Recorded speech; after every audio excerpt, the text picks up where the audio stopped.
public comment. Oh, sorry. Are there any public comments for things that are not on tonight's agenda? None? Then we'll go ahead and start on River School. Limited site plan approval for the new sciences building.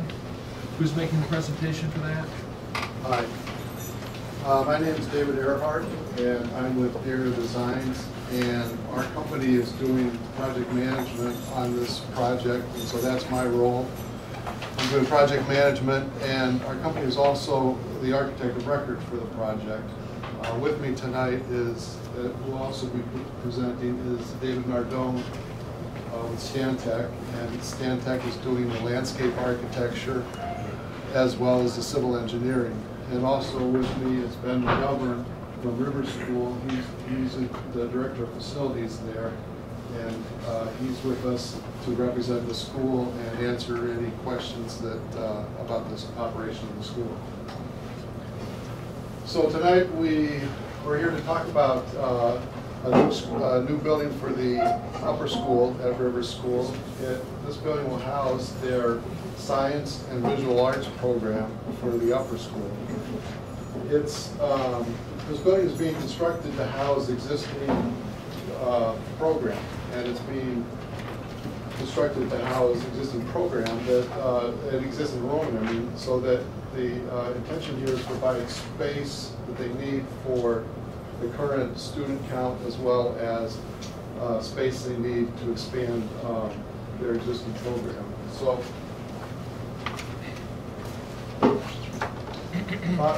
we're here for a limited site plan review, and we thought we'd first just walk you through and give you a general description of the building, some of the architecture, some of what's going to be in the building, and then we'd address specifically the limited site plan review component.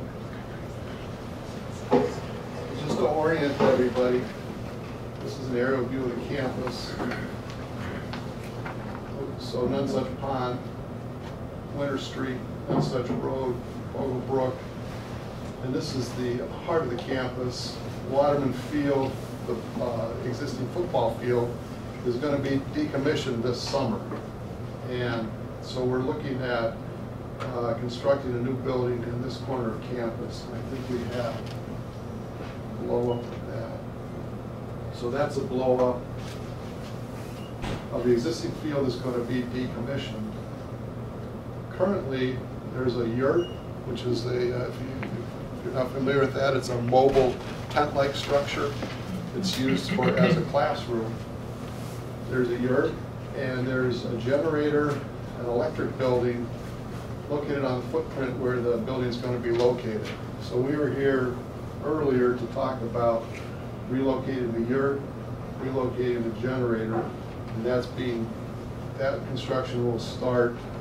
It's really starting right now, but that construction the bulk of that will take place this summer, and then we're looking to start construction on the upper school building next September.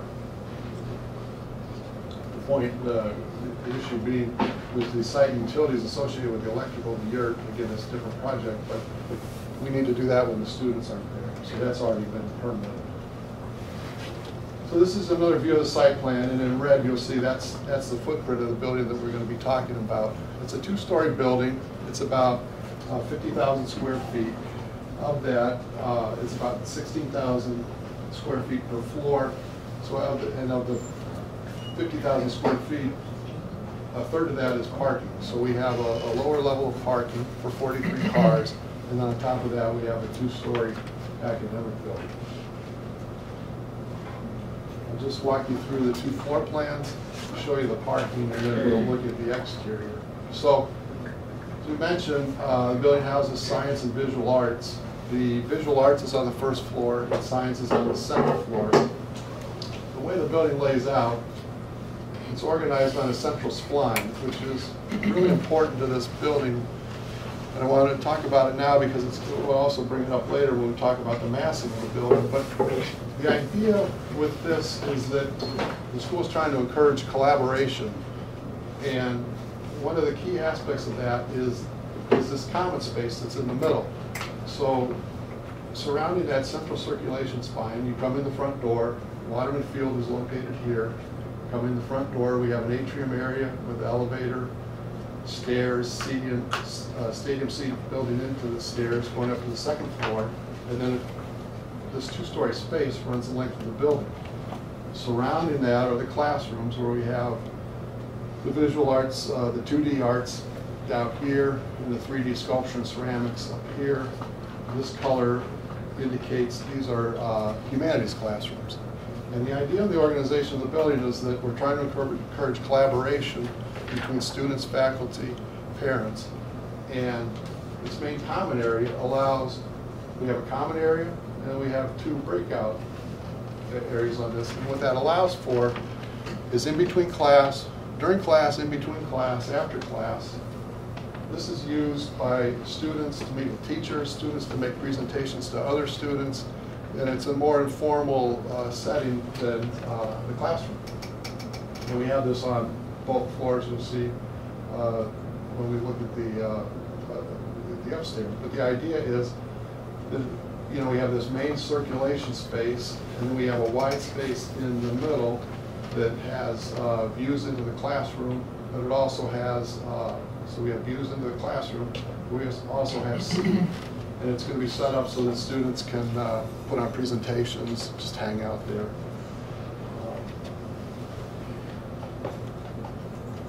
So looking quickly at the second floor, this is the science floor. So we have science. We have the science classrooms, physics, and then biology along the bottom here. And then we have a robotics area and support spaces. But again, central spline that organizes the building. It's skylit above, so we want that to be well lit. And we also are providing a window at the end that looks out onto the wetland that is behind the school. So that's the basic composition of the floor plan. Underneath that, it's sort of a think of a walkout basement scenario where this parking for 43 cars is sunk into the hill. So this is the Waterman Field side. That's below grade. Grade comes along about here, and here it starts to slope down. And then when you're around to the back side of the building, you're at grade. And so this is entirely open along here, and then it's below grade here. So we tried to sink that parking in there. And what that does, we have 40, David will go through kind of the site piece and talk about some of the improvements that we've made on the wetland side as part of this parking. But what it does, it really cleans up what is existing parking up against the wetland, where we're taking cars away from the wetland, putting them in a structured area, and we're controlling the runoff, and it's fully enclosed from the butter standpoint.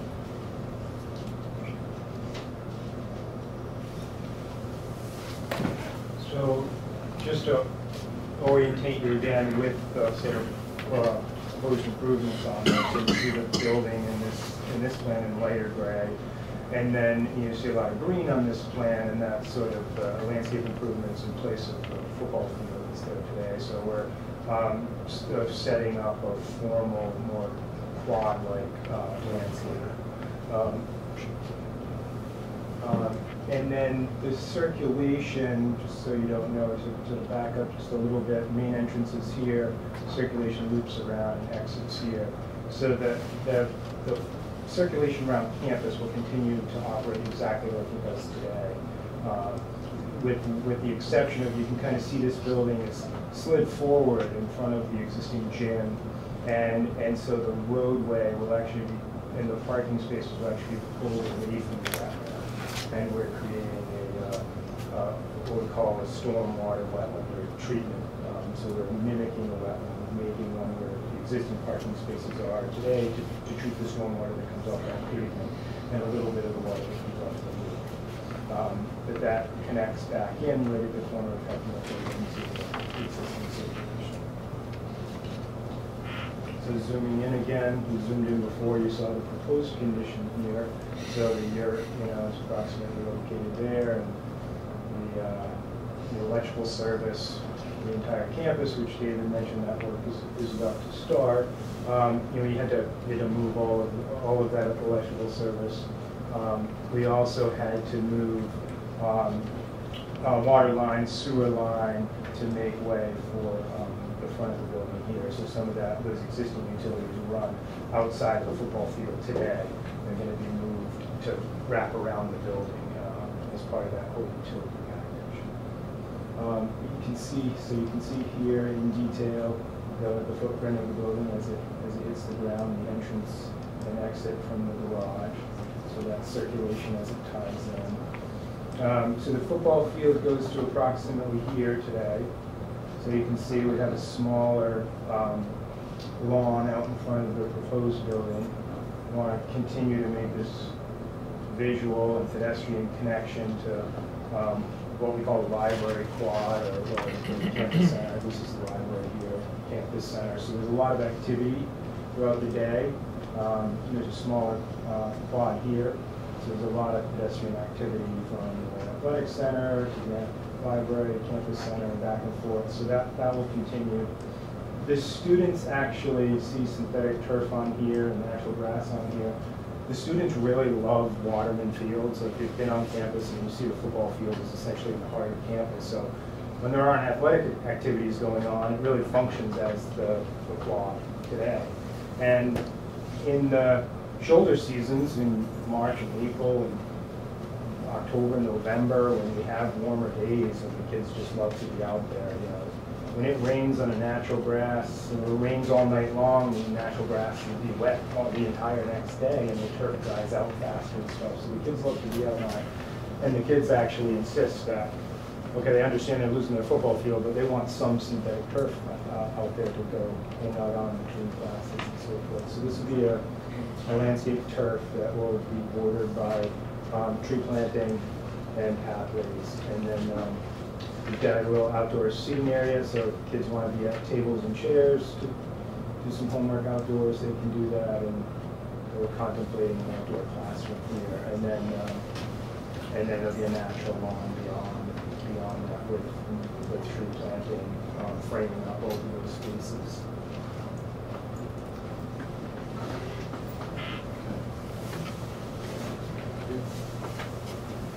So we have two renderings of the exterior that just give you an impression of the design of the building. So this is looking from between the campus center and the athletic center at what is the front door of the building. And then you can see the site sloping off, and the parking starts. You can see an opening there, that's the parking level. And I want to point out that this rendering was done for the development group at the school, and they've asked us to make a couple changes from the plan and so in reality there's parking here. So I don't want people to be misled. It actually helps with the scale of the building on the rendering, but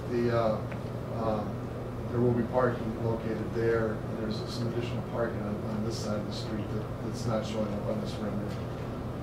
So that's the view of the front, and show the view of the side. So this is looking from that area between the synthetic turf, and then behind us in this view is the natural grass, and this area of classroom and hardscape in the middle. So the architecture, briefly, is intended to blend in with the existing architecture on campus. We've picked up the transparent gables that is a real signature on this campus. If you spend any time on it, you can see this existing building is a good example, or down here, a great building, the library, or even the campus center. There's transparent gables is one of the elements, and then we've also put a ring of clear story windows all the way around the roof, and the idea was to just give it that roof some buoyancy, so it's not so heavy. And then the materials, we're looking at brick and metal and glass, and the idea, and then we have brise soleil over the lower level windows. We have a large overhang over the upper level windows. But the architecture, we wanted it to blend in with the existing campus, so that's where the materials came from, but we also wanted to speak to science and art, and so that's where that you don't see so much in this from this distance. But we have a lot of detailing with steel and the window mullions, and that bring out kind of more of a technical to the building that we thought spoke to the science and art that's going to be housed inside there. If it's all right, we wanted to just sort of walk through and address the elements of the limited site plan review. Right. Okay. Do you want to start? So from a parking standpoint, you mentioned the 43 spaces underneath the building that we're building. Because of the building footprint, we actually lose, and because we're pushing into the athletic field, we lose a total of 19 spaces. So a net gain of 24 spaces on campus. And again, there's these parking spaces are actually located, where the school needs them the most. They're not proposing to add any trips or any more cars on campus. Just people will be parking, closer to this academic core or in this academic core. So go plan just to talk about the site drainage. So just to clarify, what are the changes in the traffic patterns and parking accommodations that you're proposing? Sure, no real changes in the overall circulation. So right now you enter, you loop around, and you exit. And the only change, you can see the existing pavement is about here, and we're pulling that parking and driveway away from the wetland a little bit to create a place to treat the stormwater. That's the main reason for that. And as you circulate around, you'll be able to park back there like you do today, or circulate into the garage.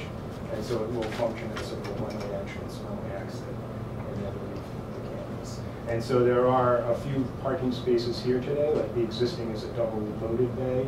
So this will be single loaded with those existing spaces being lost there. And then because of this pedestrian connection, they're using 3 spaces there. So a total of 19 and then gaining of 24 on campus. When we were looking at the renderings, there was a comment that the parking was coming back on the right-hand side of the drive, but also some parking coming back on the left-hand side of the drive as well? Yeah, so what David was trying to say is nothing is changing with this existing parking here. It's just for the development folks to present the building to potential builders and things like that. They just didn't want the parking in the view. So we wanted to show you the view of the front door, but we wanted to let you know that that parking will remain. Okay. And no additional traffic is being anticipated? No, there's no change in enrollment. It's really an upgrade of these programs and spaces, like the 3D visual arts, for instance. It happens in a classroom in this building today that wasn't intended for clay and pottery and things like that. So they're getting real facilities for those programs. Okay, so it's the same school population. Exactly. Okay. Is the football field being moved somewhere, or? Yeah, so if you're familiar with the campus here, there's large natural grass fields here, so they'll be playing football in one of those locations there. So the next item on that list was stormwater and utilities. So I mentioned that we're creating this stormwater wetland, removing that pavement, creating a large swale with plants, a bioswale that will become and function as a wetland. And that really handles the water in this pavement here and a little water off the back of the building. The impervious surface that's created from the front of the building will be treated underneath the field here. So today, under the football field, there's a large infiltration basin here, which is crushed stone and a bunch of pipes to create volume, and actually half of Heffenreffer and a portion of the terrace here at McDowell actually go under the field today and infiltrate into the groundwater. And so we're expanding that to take the 2/3 of this building underneath that field. So there's very good gravel, very good sandy material underneath the field, so the roof runoff can infiltrate back into groundwater very well. And because of our, with utilities, some of that work, that underground work will actually be done as part of the utility package. And I mentioned that we're relocating utilities around the building and so forth. So all the future tie-ins, once the foundation is done and they start to work on the utilities, it's a simple tie-in for sewer that goes into their treatment facility, a simple tie-in for water, gas. They're very straightforward on the plans, but we're setting up all those connections. So utility tie-ins for the building scope will be pretty seamless. Back to our list here. I mentioned drainage. Sewer ties into the existing treatment facility. Underground, everything is underground, so there's no visual elements to that. You have to change the waste treatment facilities in order to accommodate this new building? We don't. Again, without a change in student population by code, it doesn't trigger any changes to that. We are, reviewing that with code health. Have they signed off? They haven't yet because money's been out. So we're waiting to come back. We've met with other staff. Okay, so we're still looking for that. Correct. There will be fixtures over some of the exterior doors. The entrance will be lit up, but there won't be any glare. There'll be all dark sky compliant fixtures over the egress doors and things. Where like would that. they be? So at the front, we would have exterior fixtures at the front door, at the exit. So it's at the front door. Yeah, that's a good view. Front door. There's a door that you can't really see. It's right there, more of a service door. So we have a fixture there, and then on the back side of the building, at the coming out of there, we would like that exit with the dark sky fixture. And what fixtures are you proposing? Are they going to be recessed into the soffits or wall mounted? No, what we proposed is a fixture we've used on other buildings on campus. It's a wall mounted fixture With just lighting. Yeah, it's dark sky compliant. In this building, it's a daytime use building. They really don't use it at night, so there's really not an issue with the nighttime use of the building. You mentioned that some of the lawn would be replaced. If you go back to the slide, this front, both left and right, but that's going to be parking. Do you have light fixtures or posts or anything to eliminate that, or is that not necessary? Yeah, there are some existing sort of lamp posts on this side. We are going to have some bollard lighting on the quad piece. So very, very discreet. They have bollards on campus now in front of Heaven Ruffer and along this path. So they're low bollards, like 1 or 2 feet, and just downlights, flat lights. Exactly.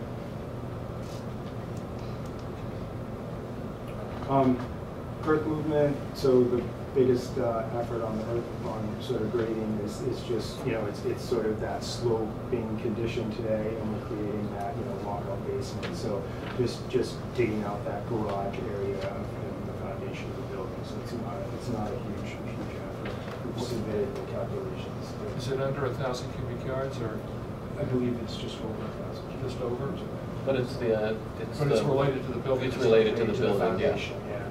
Yeah, there aren't a lot of site changes outside of the foundation because the existing driveway continues to slope and nothing else really changes in that front. So I know the building itself won't be used at night, particularly, but the parking lot, the garage, how will that be? Would that be on continuously?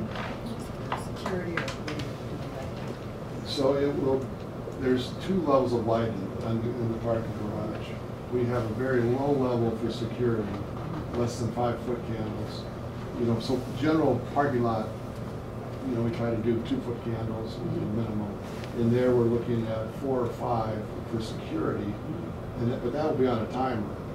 that the school can, you know, either leave on 24 hours or shut off depending on how it's being used. But then there's also a second level where it bumps up to about 15 to 20 foot candles, because when it's being used, even during the day, we want it to really be kind of friendly, well lit and friendly. And so we're having a little higher level than you might expect in a parking area.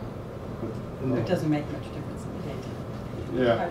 It's just. Well, it's you know, it's deep enough that we want it Well, to be. obviously, it's enclosed back there. Yes, Yes. So yes. it has no really light spillage. Right. And then I think, yeah, you know, there will be some functions that happen at night when people will use that parking, you know, they'll go in and out of the garage. What about on the parking you're relocating? Is there any lighting you're relocating up on those stalls? No. We'll rely on, you know, there are a couple of existing bollard lights at Haynes that light the front of that. And then, like we said, there'll be very discreet lights here that we'll rely on to light up that parking. Is the planning that you're showing illustrative, or is that actually what you're proposing to do? It's extremely accurate as to what we're proposing. Yeah. Okay, so you're doing a row of trees along the left-hand side of the building and then up and down the quad. And then what about the area, I guess it's to the north of the reconfigured parking? Yeah, above that. Yeah, there's no planning shown there. Yeah. What's the plan there? Sorry, that was really our quad plan. So it's shown here, and then our plans that we filed with conservation. It's really a host of wetland plants. You know, some you know, really wet down in the water. There's certain percentages of that structure that we have to create. We have to create them at the wetland elevation. We have to create them a foot above, a foot below. So there's a certain percentage of standing water, a certain percentage of dry hummocks. So it'll be a mixture of plants. And they're low plants for the most part, or? Yes. Mostly herbaceous, but some woody shrubs that will go up 3 to 5 feet. Just for curiosity's sake, what are these species that you're thinking of, sort of in that alley? We haven't decided on the exact tree species yet. Yeah, we haven't. You can see where we haven't really decided what they are. We've talked about a half a dozen things. You haven't decided. So the last item was setbacks and height. So you know, the campus property lines are kind of way out here and along the native property line here. So from a setback standpoint, building setback, there are no issues. This shows distances to the closest abutter. And you can see that, you know, 450 feet out to Winter Street here, across the Vogel Brook, to the closest neighbor. That's the house that's under construction if you get on Nunsuch Road, and then over to the main line there. So, you know, we're almost centralized as far as we could be from our property lines, you know, triangulating on that. Can you even see this from anywhere off campus? Barely. Barely, yeah. When we're on site, There's a couple of spots where you can look kind of through this drive. How you can tell where the building is, you can see the white roof of the yurt from in the distance, but you're looking through a lot of trees. Even this time of year, there's really not a good shot of where that building is from either Nunsuch, Winter, or a lot of spots on campus even you can't see it. Do you want to talk about height for a second? Yep. Okay, so okay. So we spent a lot of time on the height of the building. Because here's the issue. The program inside the building requires overhead space. You have a sculpture shop or a sculpture classroom which is a wood shop. It has woodworking equipment. So, and you have the same thing with ceramics. There's requirements for clearances over some of the equipment there.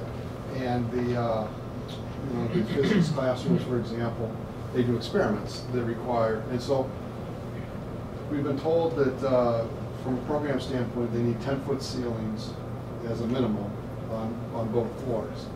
And so we're also dealing with a significant amount of air movement because of the nature of, they have vent hoods in the science rooms, and they have vent hoods in the, and so we have a 4-foot interstitial space, a 4-foot plenum between floors because of just to fit ductwork and the structure, steel structure building. I can't tell you how much time we've spent squeezing that to fit. And so that's where we're at. We're at a 14-foot floor to floor twice. And so we've calculated the mean average grade. And the mean average grade is 182. So I just want to sort of make you aware of what's going on the roof of the building. So we have gabled roof. It's over 30% of the roof area. So that allows us the sloped roof height. And so the top of that ridge and the top of that ridge right now are right at our maximum height. So we comply with that.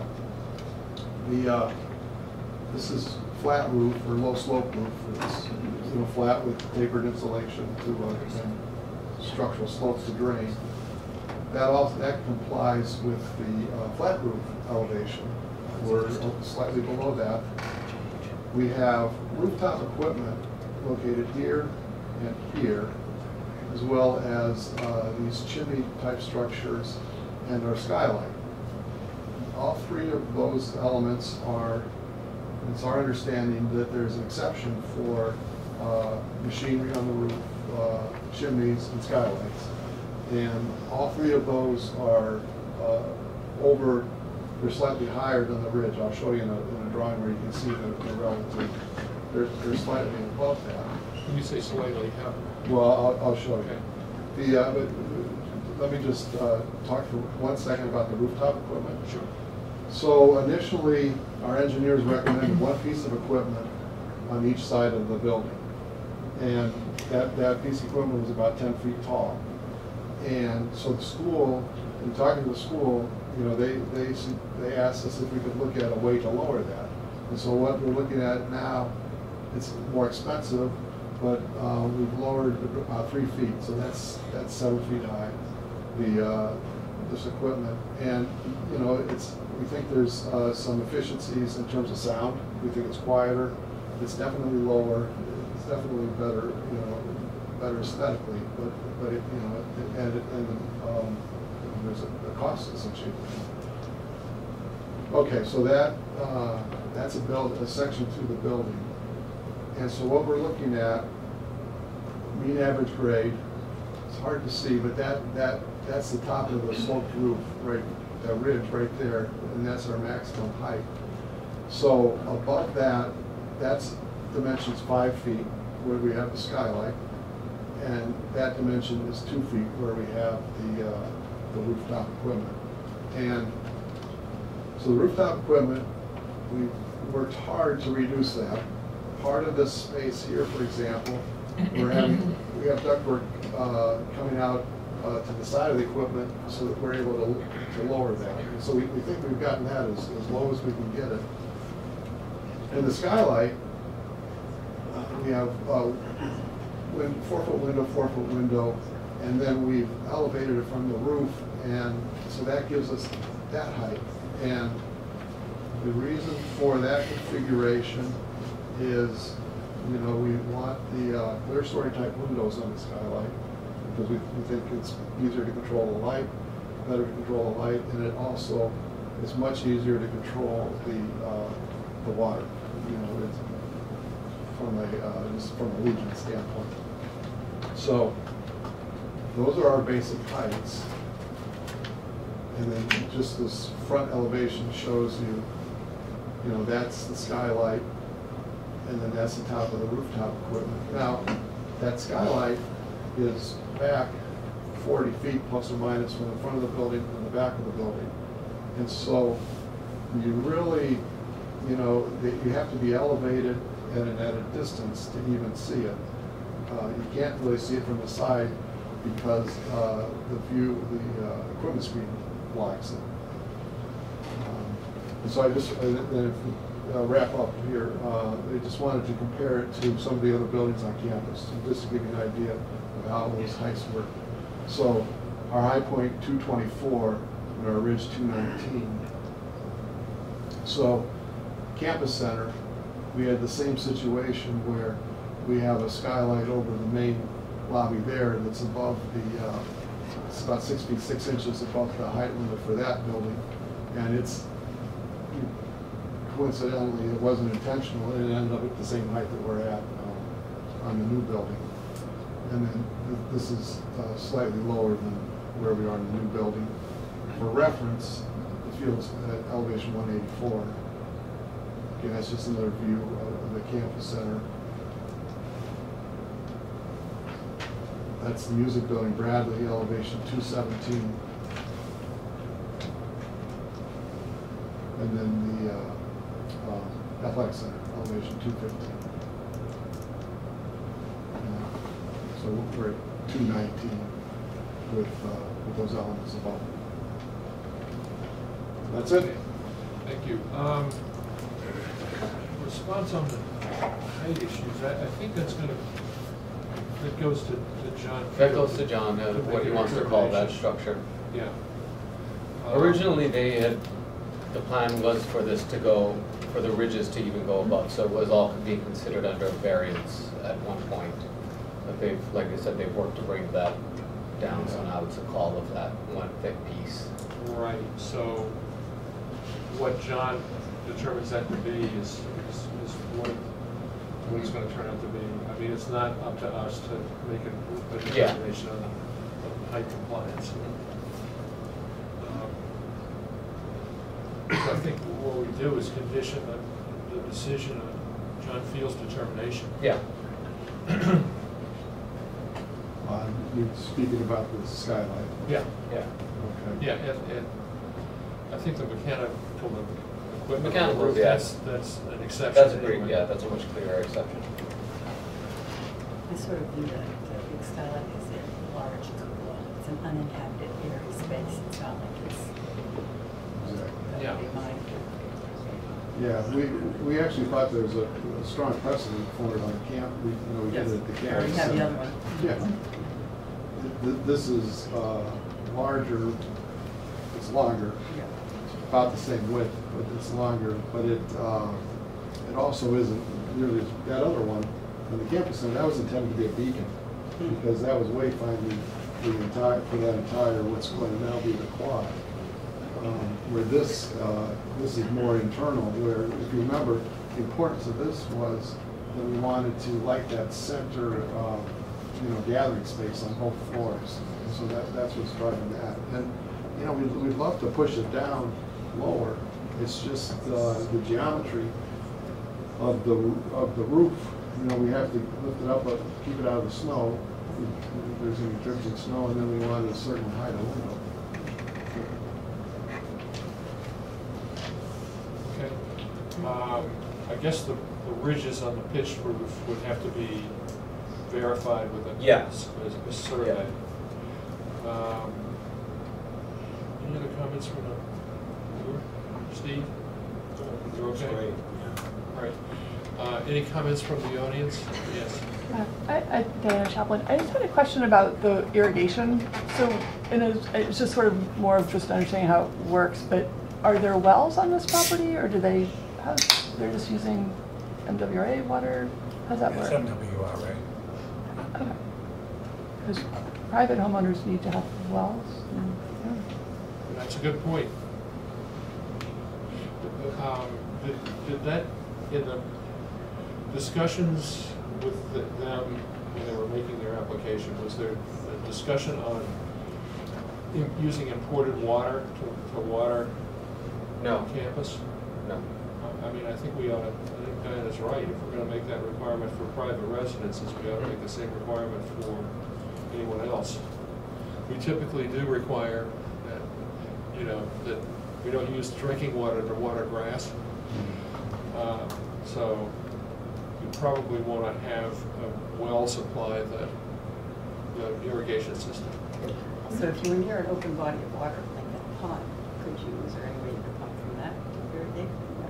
Direct closed circuit? You're close to water in every direction. In every direction, Right. it seems. Including. And the other thing is there's some wonderful new grass species that really don't require huge amounts of water now.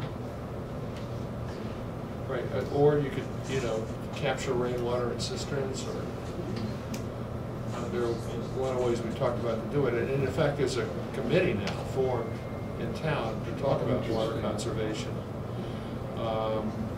There are actually two.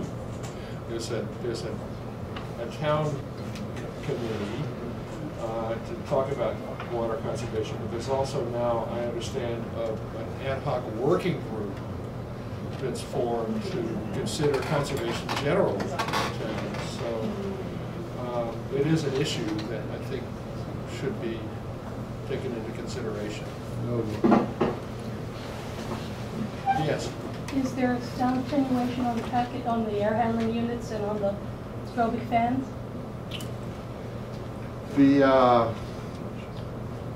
We're doing a sound study right now. We're screening it, and we're waiting to hear back from them about. So the screens are not only visual but acoustic as well? Well, they will provide some acoustic, yes. But Our standard is 40 Property line? dBA at the property line. All right. Property line's 500 feet away. So the chances are, I mean, I think it's at least worth verifying that they're not going to be more than 40 dBA 500 feet away. The school has a desire to, they don't want to hear the units when the, you know, they're very much out on campus all day long, so they don't want to hear the noise. right. Anyone else? Okay, so I think those are the conditions. Okay. Just one more question. Excuse me, I do have one question. Yes. Just curious if the parking garage is intended to be used for evening classes or events at the school? And in which case, maybe you want more security lighting? That's just an observation, thinking how even on the winter night in December, it was quite dark.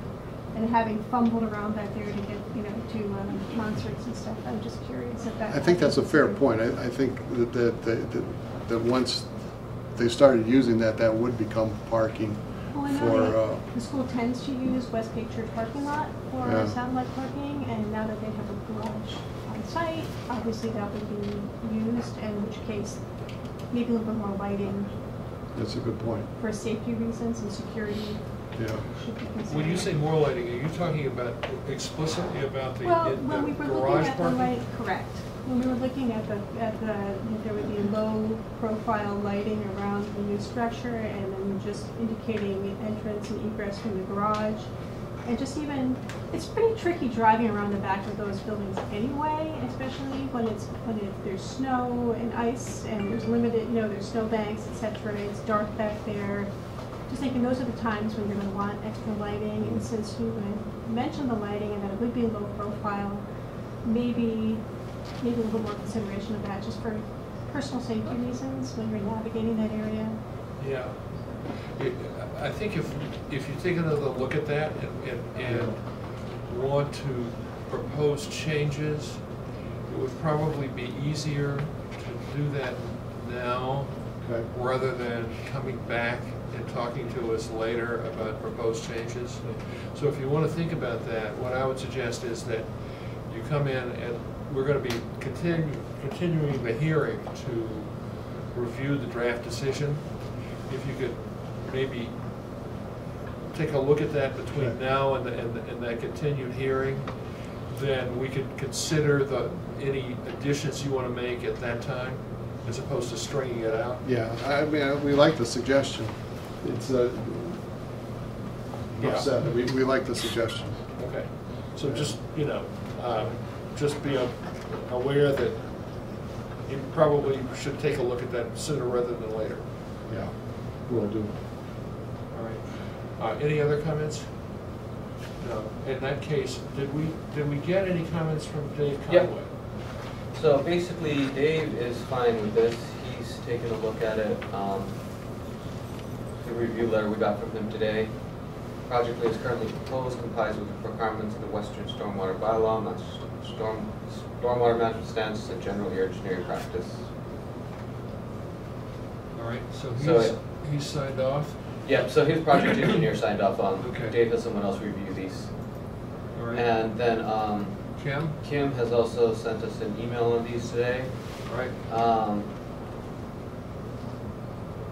Looking at screening of parking areas from off-site, the existing vegetation is pretty dense. There are areas where you can see Winter Street from campus, but the development area is fairly deep within the campus. And the new buildings are the same or smaller massing scale as the existing buildings. I do not believe it will have any more detrimental impact for public ways. I believe we can add our standard condition to review once the buildings go in to see if additional screening is warranted. Okay. That sounds reasonable. Okay. Good. Okay. In that case, if there are no other comments, we'll continue the hearing to what date, Imai? The 18th. The 18th of April. We'll look at the draft decision, and if you guys could come up with any lighting changes between now and say the 12th or so, that would be terrific. Okay. All right? Very good. Thank you very much. Appreciate your time.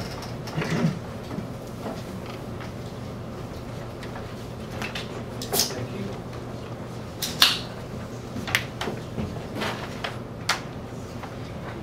All right, I think we're ready to review the citizens petition for the zoning bylaw amendment on the repeal of scenic roads. Who's the applicant? Who's the petitioner?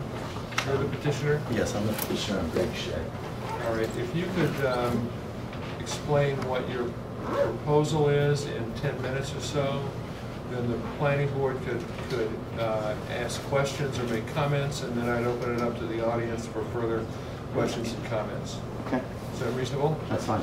I don't have a formal presentation in terms of going in terms of a PowerPoint or anything like that, but what I thought might be helpful is I have a letter that I could, give to everybody here in terms of in the board that outlines really what the overall project is, what we're doing. So I think if that's something that you'll use as a guide, because I didn't have anything to go, I can pass this around to people if people want to take a copy. That would be. We haven't seen one. No, I'm going to give you one right now.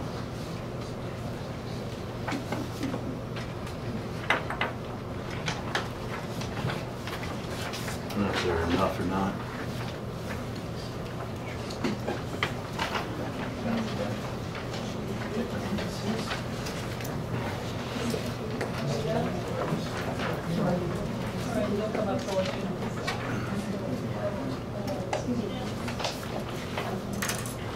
I'm sorry, I don't have a formal presentation, but I think going through this letter will be very helpful in terms of being able to understand what the points are.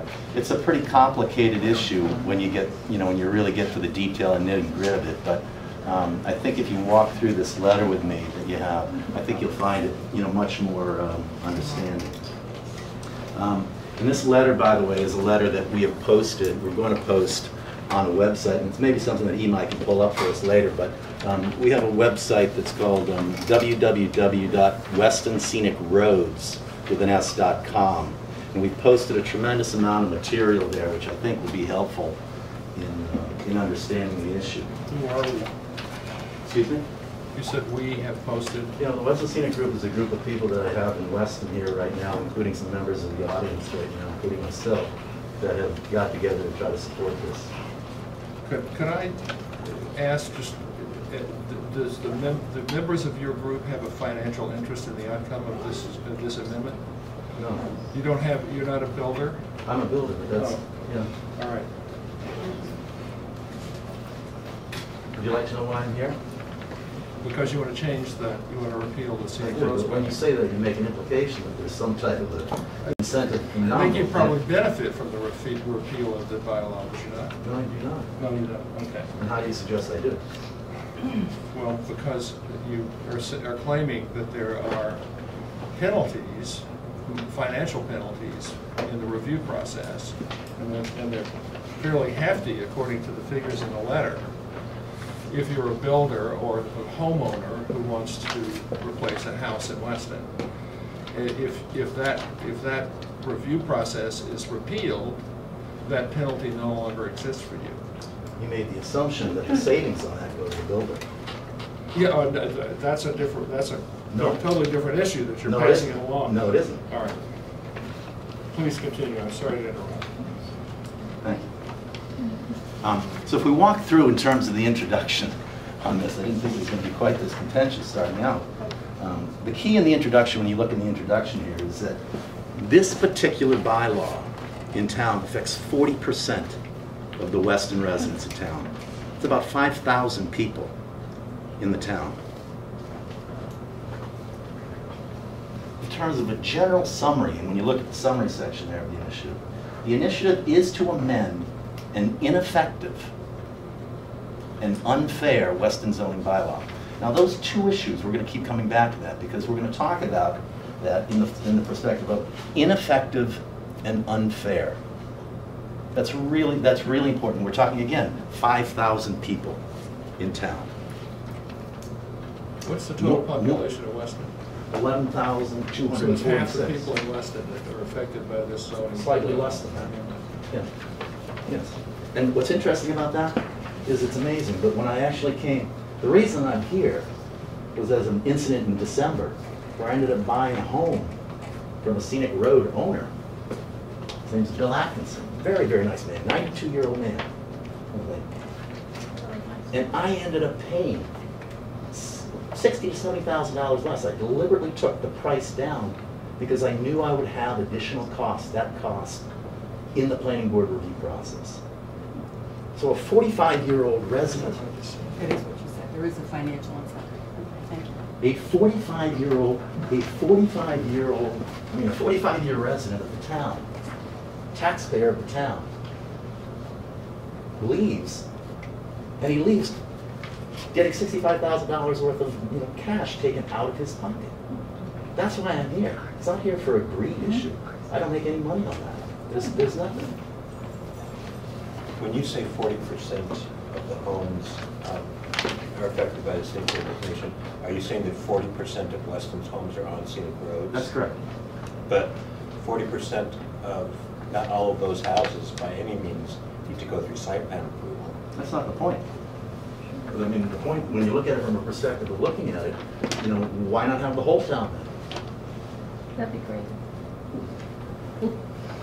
I don't know. But the point is this. When you have Wait a minute, it is the point.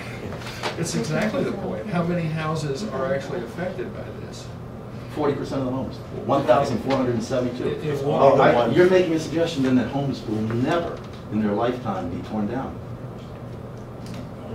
In some cases, that's definitely Okay, well true. then that is a flaw then in your thought. Because the thought in that process is every home has a cycle. So at some point in time, everyone will do a major renovation or everyone will do a major addition. Or they'll do a new home. We You don't realize have they any don't apply, We don't have any purview over additions. or renovation. Major renovations, yes you do. No, you Only don't. complete tear downs. No. I'm doing one right there on the Over scenic road. 50%. And there's no planning board. Over 50% of the roof line, is considered a major renovation. Ask John Field. Can he just do his presentation and then everybody else can answer We're it? just asking Yeah, questions. but he's trying to do a presentation now. Could you actually wait until we're finished? Yeah, but can you stop interrupting him? Let him do the He's presentation. making assertions But let that him we're do it, trying and to then correct have a rebuttal him. at the end, but He's let him talk. mistaken. He's not mistaken. Yes, he is. Let him talk. We let you talk.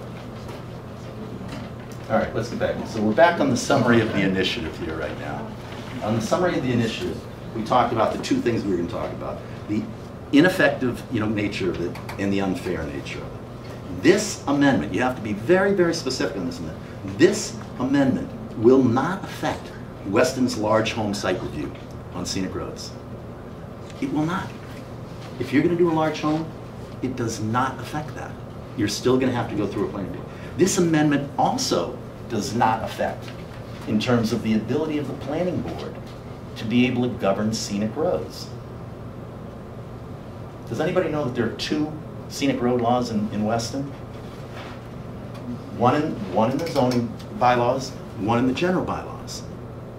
The general bylaws is a law which is governed, and rightly governed, by Massachusetts General Law, Chapter 40, Section 15C.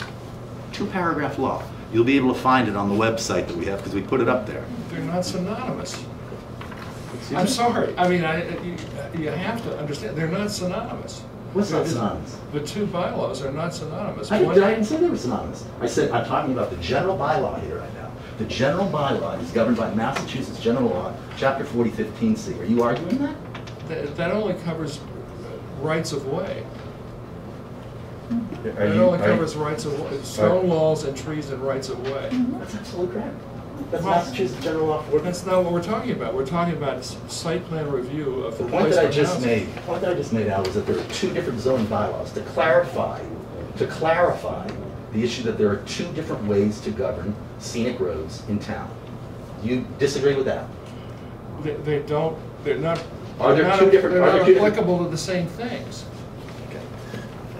I'll continue with my, I won't interrupt you and you don't interrupt me for a while, okay? Is that fair? It's your meeting. Doesn't seem like it.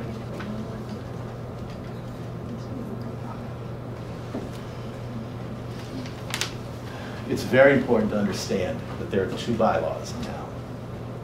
Okay, one of them is the zoning, one of them is the general bylaws. In Massachusetts, there are 351 municipalities. 350 of those municipalities govern by MGL 4015C. There's one in Massachusetts that takes that on zoning laws in terms of scenic roads and puts it miles behind, miles more aggressive, and that is Weston, Massachusetts. We are the only town in Massachusetts that has and doesn't govern exclusively by MGL 4015C. It's extraordinary. It's extraordinary. Okay? Okay. The next section that we're getting down into here is reasons to be involved. So I won't spend a lot of time on it, but a little history in this law, a little history, is that the existing bylaw, the zoning bylaw now, not the general bylaw, which every other town in municipality governs by, MGL 4015C. The existing zoning bylaw was voted into law in 1990, December of 1990, by a vote of 120 votes. There were 120 votes that affected 5,000 people. 120 votes. And by the way, at the time of that vote, really what the incentive, what people were thinking, they were thinking, the voters, and I'm not having any problem with the voters, nor do I have any problem with the planning board. But the voters at that time, what they were doing, they believed that they were helping stop the McMansion effort. 1990, right there, right in the middle. And enhanced town beautification. But the law that they put in, the bylaw that we have, actually is causing larger homes to be built on scenic roads. Larger homes to be built on scenic roads.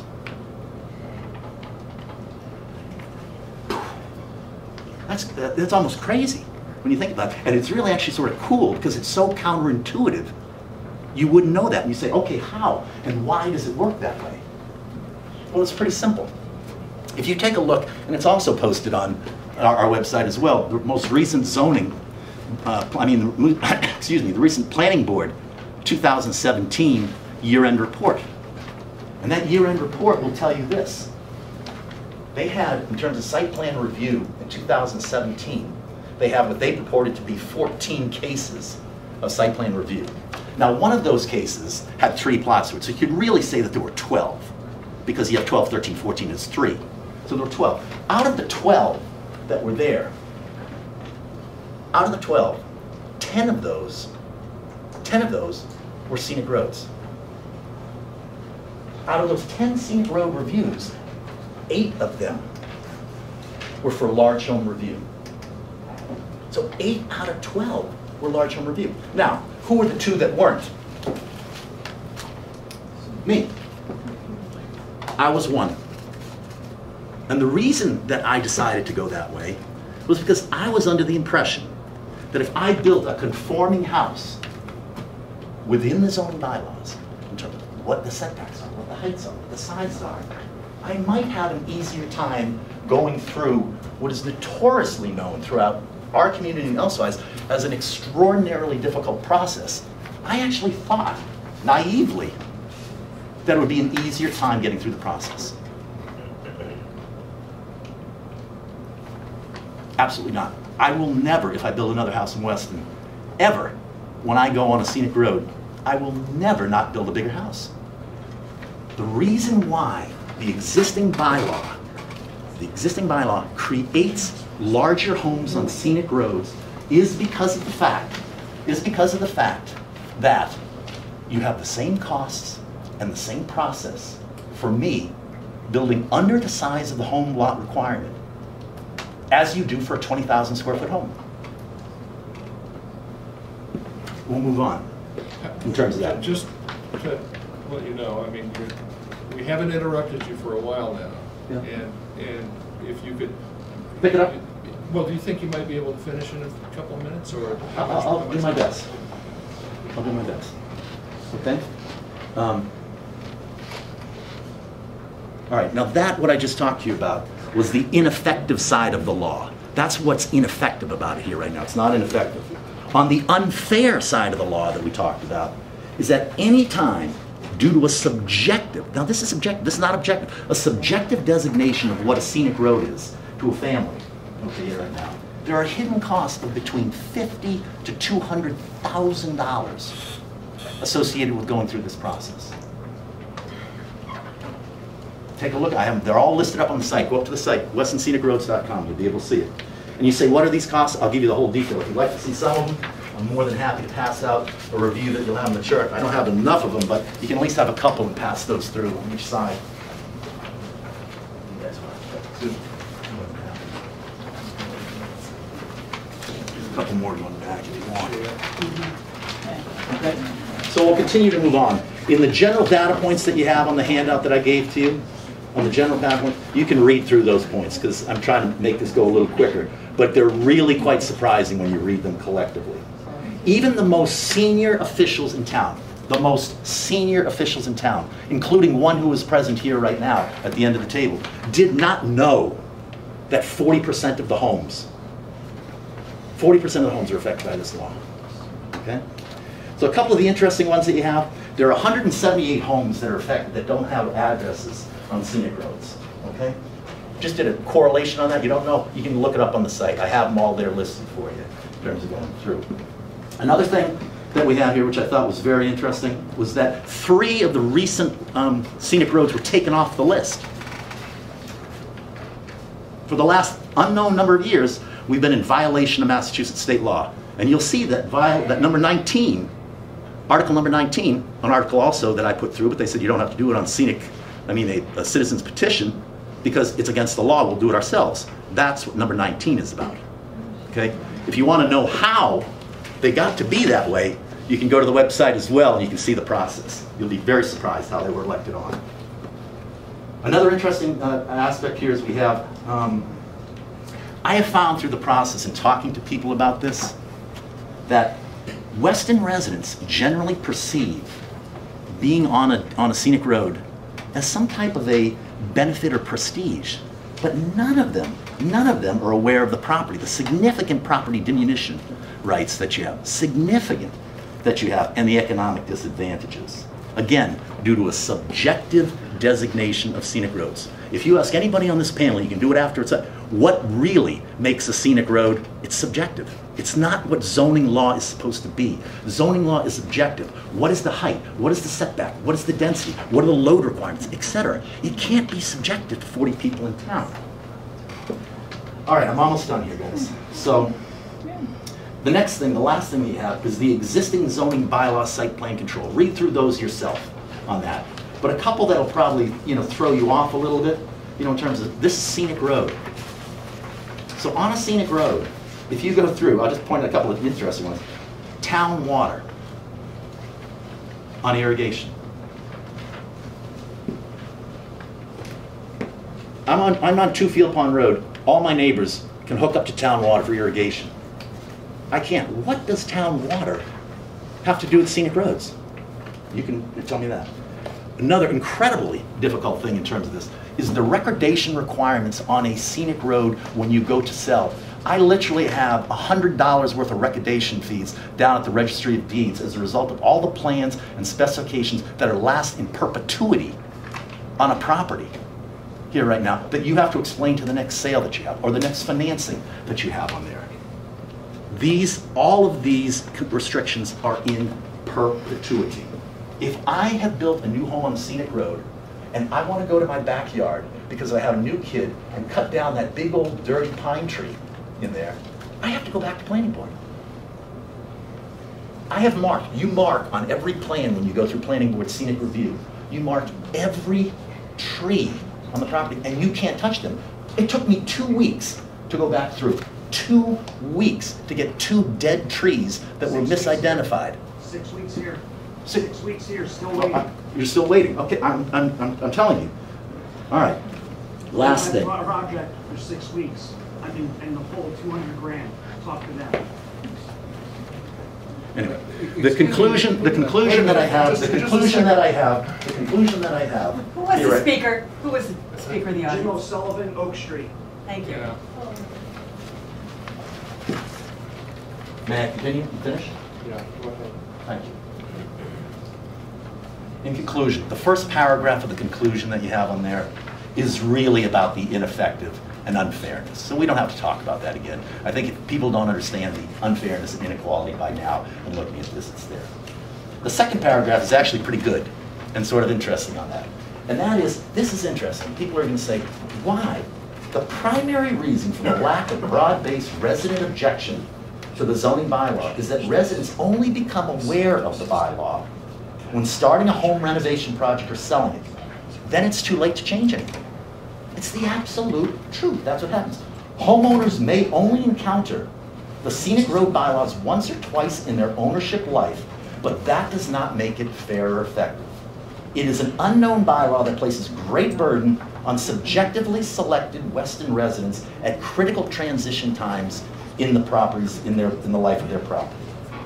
I will tell you this, if you don't believe that the large home review process and the Weston general bylaws regarding scenic roads can control our roads properly, I think you should relook at that because they are more than satisfactory in being able to redo that.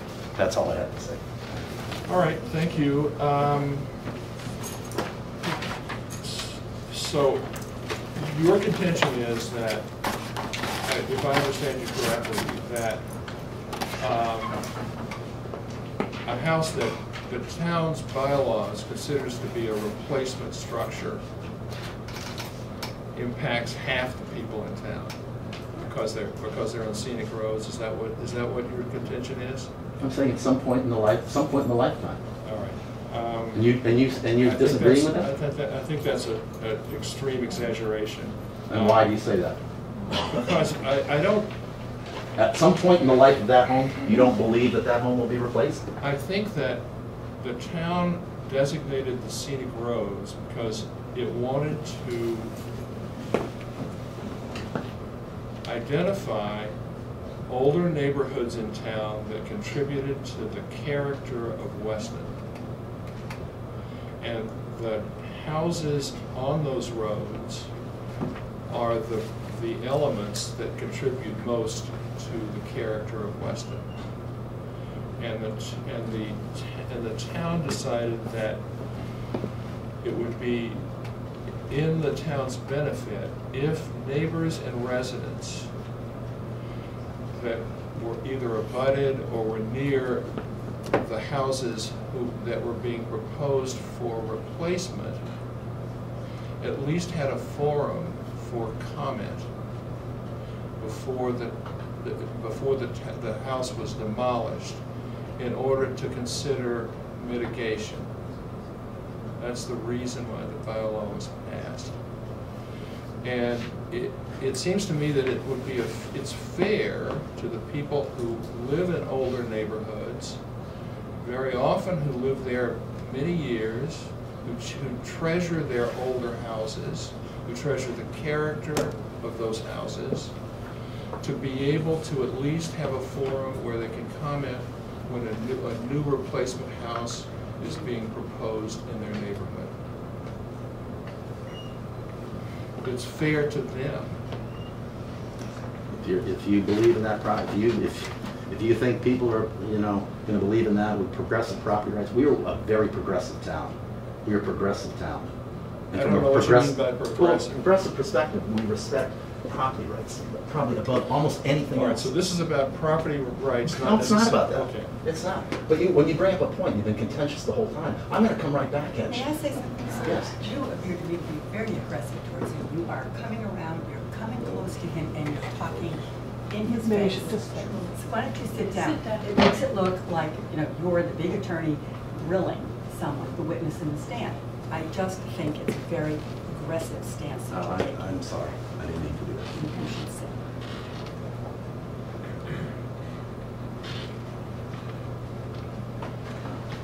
Anyway, the reason why the bylaw was passed was to give people who were impacted by replacement houses in historic neighborhoods at least the possibility of discussing mitigation for those impacts. You have to, Now, you have to go back and read the minutes, because that's not what the minutes say. That's not what the minutes say, Al.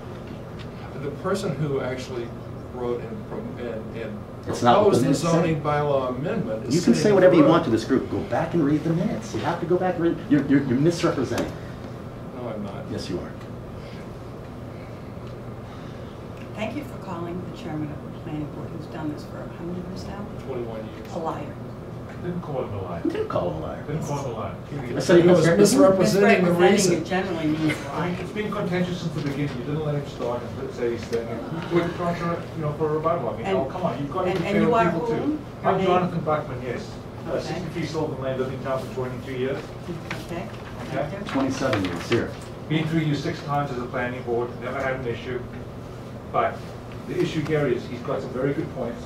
It needs to be debated. You gotta let him say his thing. But and from the beginning, you started with him out. It doesn't we sound like a residents debate, should it be probably sounds like rude an to attack to me. I don't want to, it's not my intention to be rude, I just want to be I want to be sure that people understand the facts. The facts are that, first of all, the two bylaws that we're talking about, the two scenic roads bylaws, are absolutely dealing with different issues. One of them deals with trees and stone walls only in rights of way. The other one deals with providing input from the community for replacement construction on roads that have been designated by the town as scenic roads for the purpose of preserving the character of those streets. You can say I'm misrepresenting it or not. I was there when the bylaw was considered by the planning board. I remember what we discussed, and this was the intention of the bylaw amendment.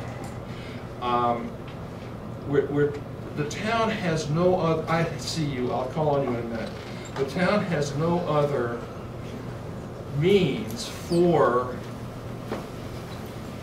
providing input on proposed wholesale demolition of houses on streets that are very significant to the town. We're talking about streets like the Post Road, we're talking about Conant Road, Church Street, Crescent Street, parts of Wellesley Street, Ash Street, streets where there are older homes, 100 years old, 150, 200 years old, for which there is no protection other than demolition delay for a certain period of time for those houses. That having been said, the planning board cannot and never has denied an application for replacement of any house on a scenic road. It can't, it won't. It never has. It's only a matter of at least considering mitigation measures to affect the impact of the proposed new construction in historic older neighborhoods. We have historic, there are historic, you can then call them something. What would you call them? There are historic streets. We have historic. Other towns have historic streets. It's not scenic. I don't know what you mean by historic Because streets. There's no law in Massachusetts that says that a street is historic. I mean, there are different rules governing historic streets. If you want to mix history into it, Al, if you want to mix history into it, do it correctly. Because on towns in Newton, you want to go through the towns, Newton, Concord, Lexington, all of them have historic streets, and they govern them that way. They don't do it with a broad scenic road. Are you arguing? Are you disputing this? No. This is,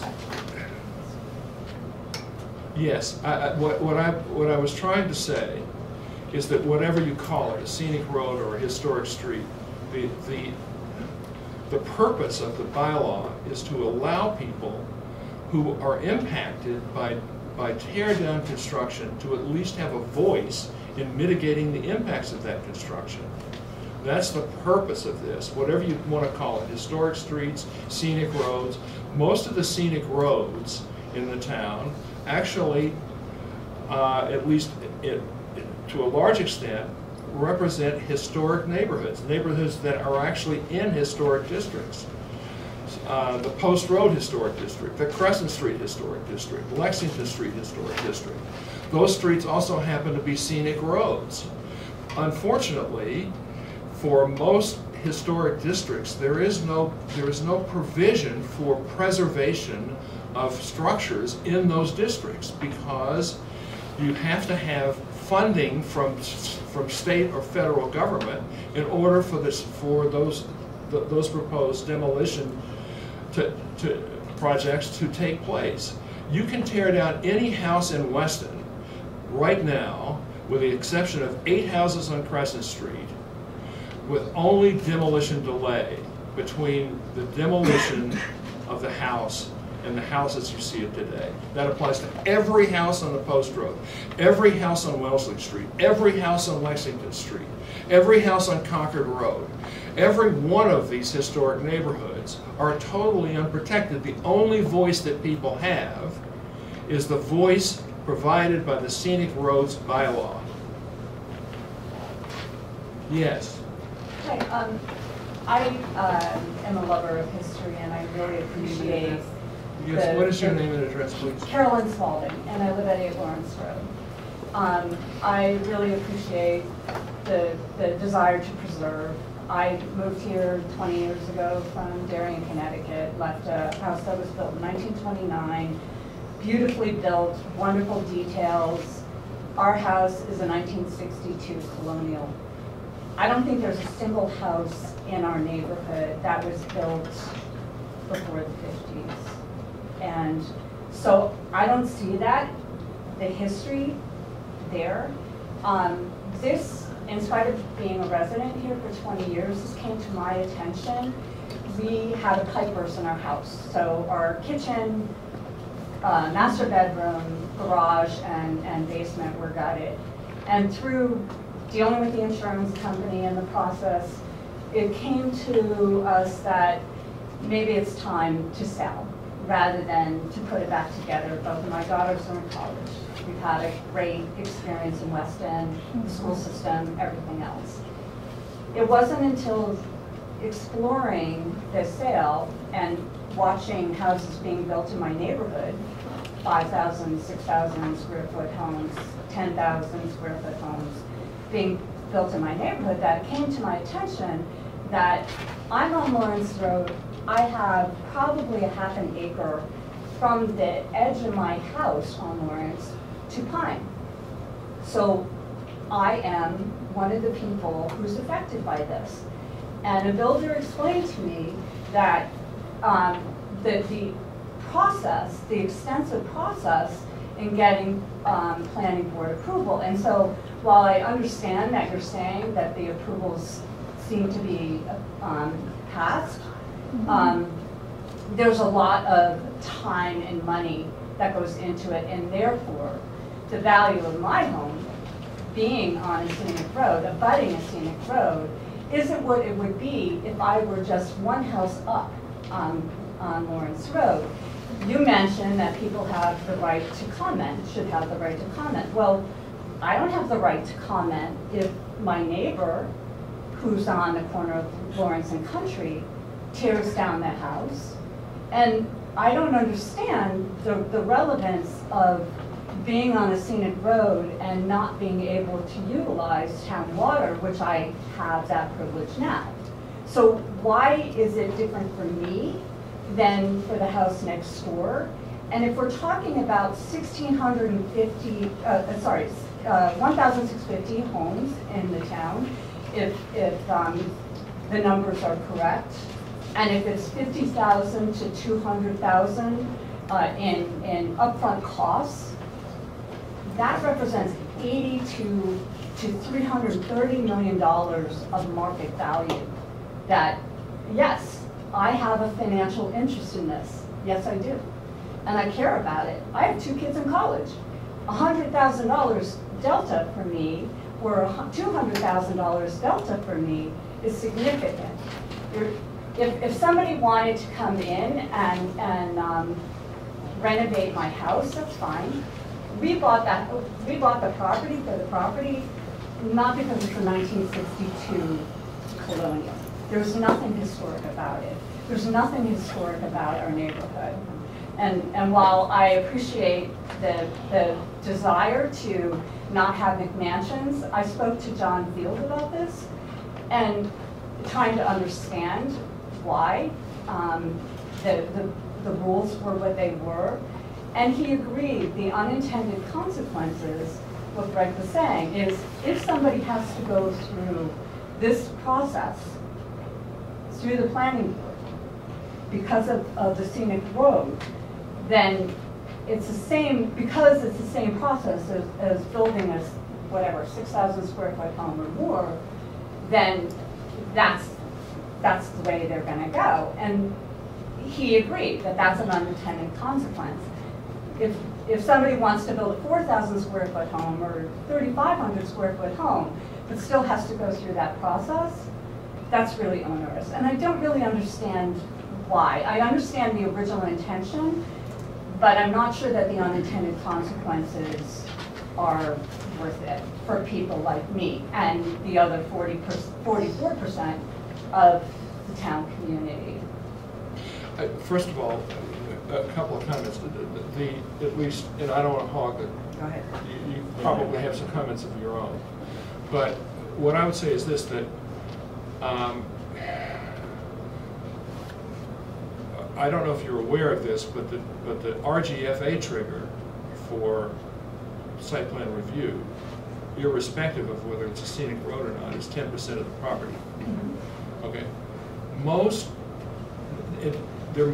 There may be instances where a more expedited process would make sense, and I think the board would be willing to consider that. But most older neighborhoods in town have smaller lots, so that, yes, most of the older neighborhoods in town are on the north side. The north side lots are typically...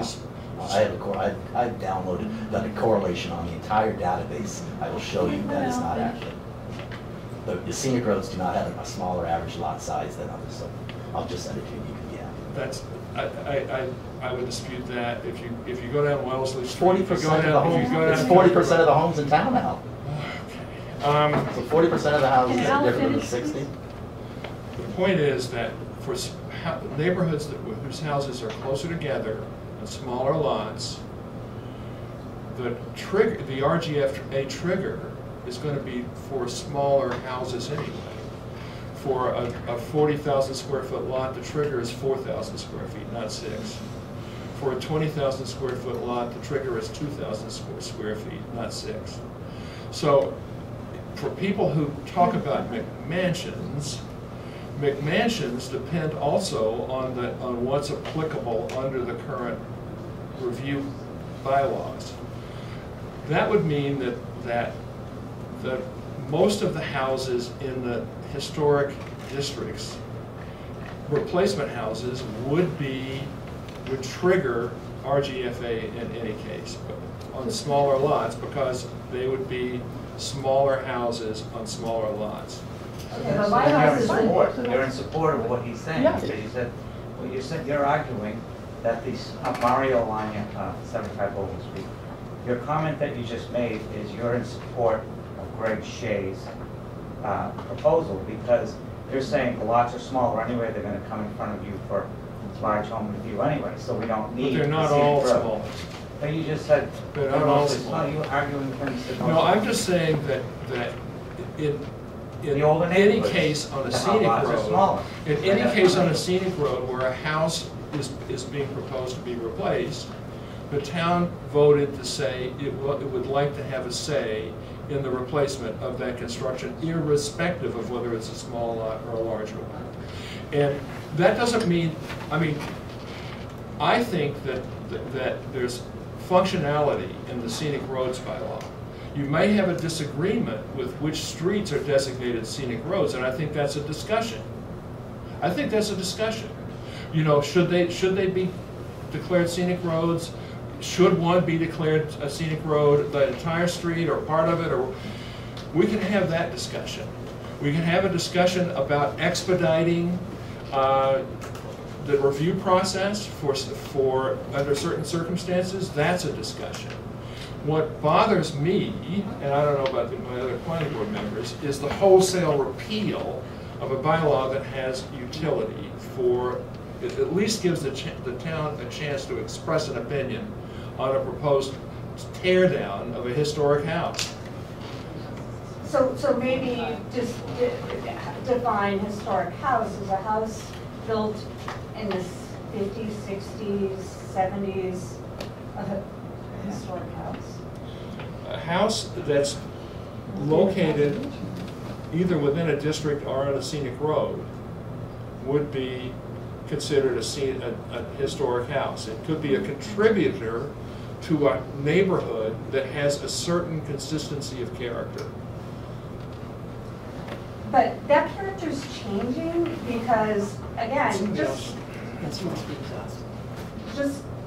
up the street from me, one house.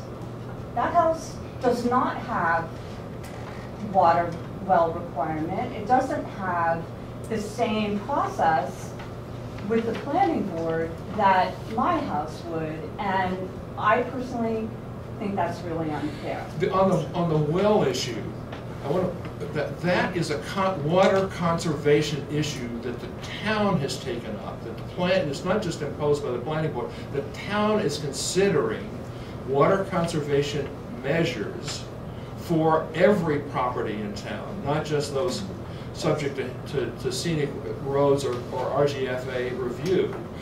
And it's developing a policy on how to deal with water conservation, irrespective of the planning board. We'd love to get out of the well business.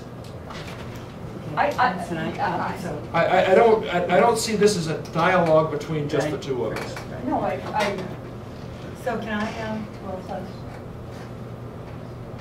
this is a pretty remarkable warrant.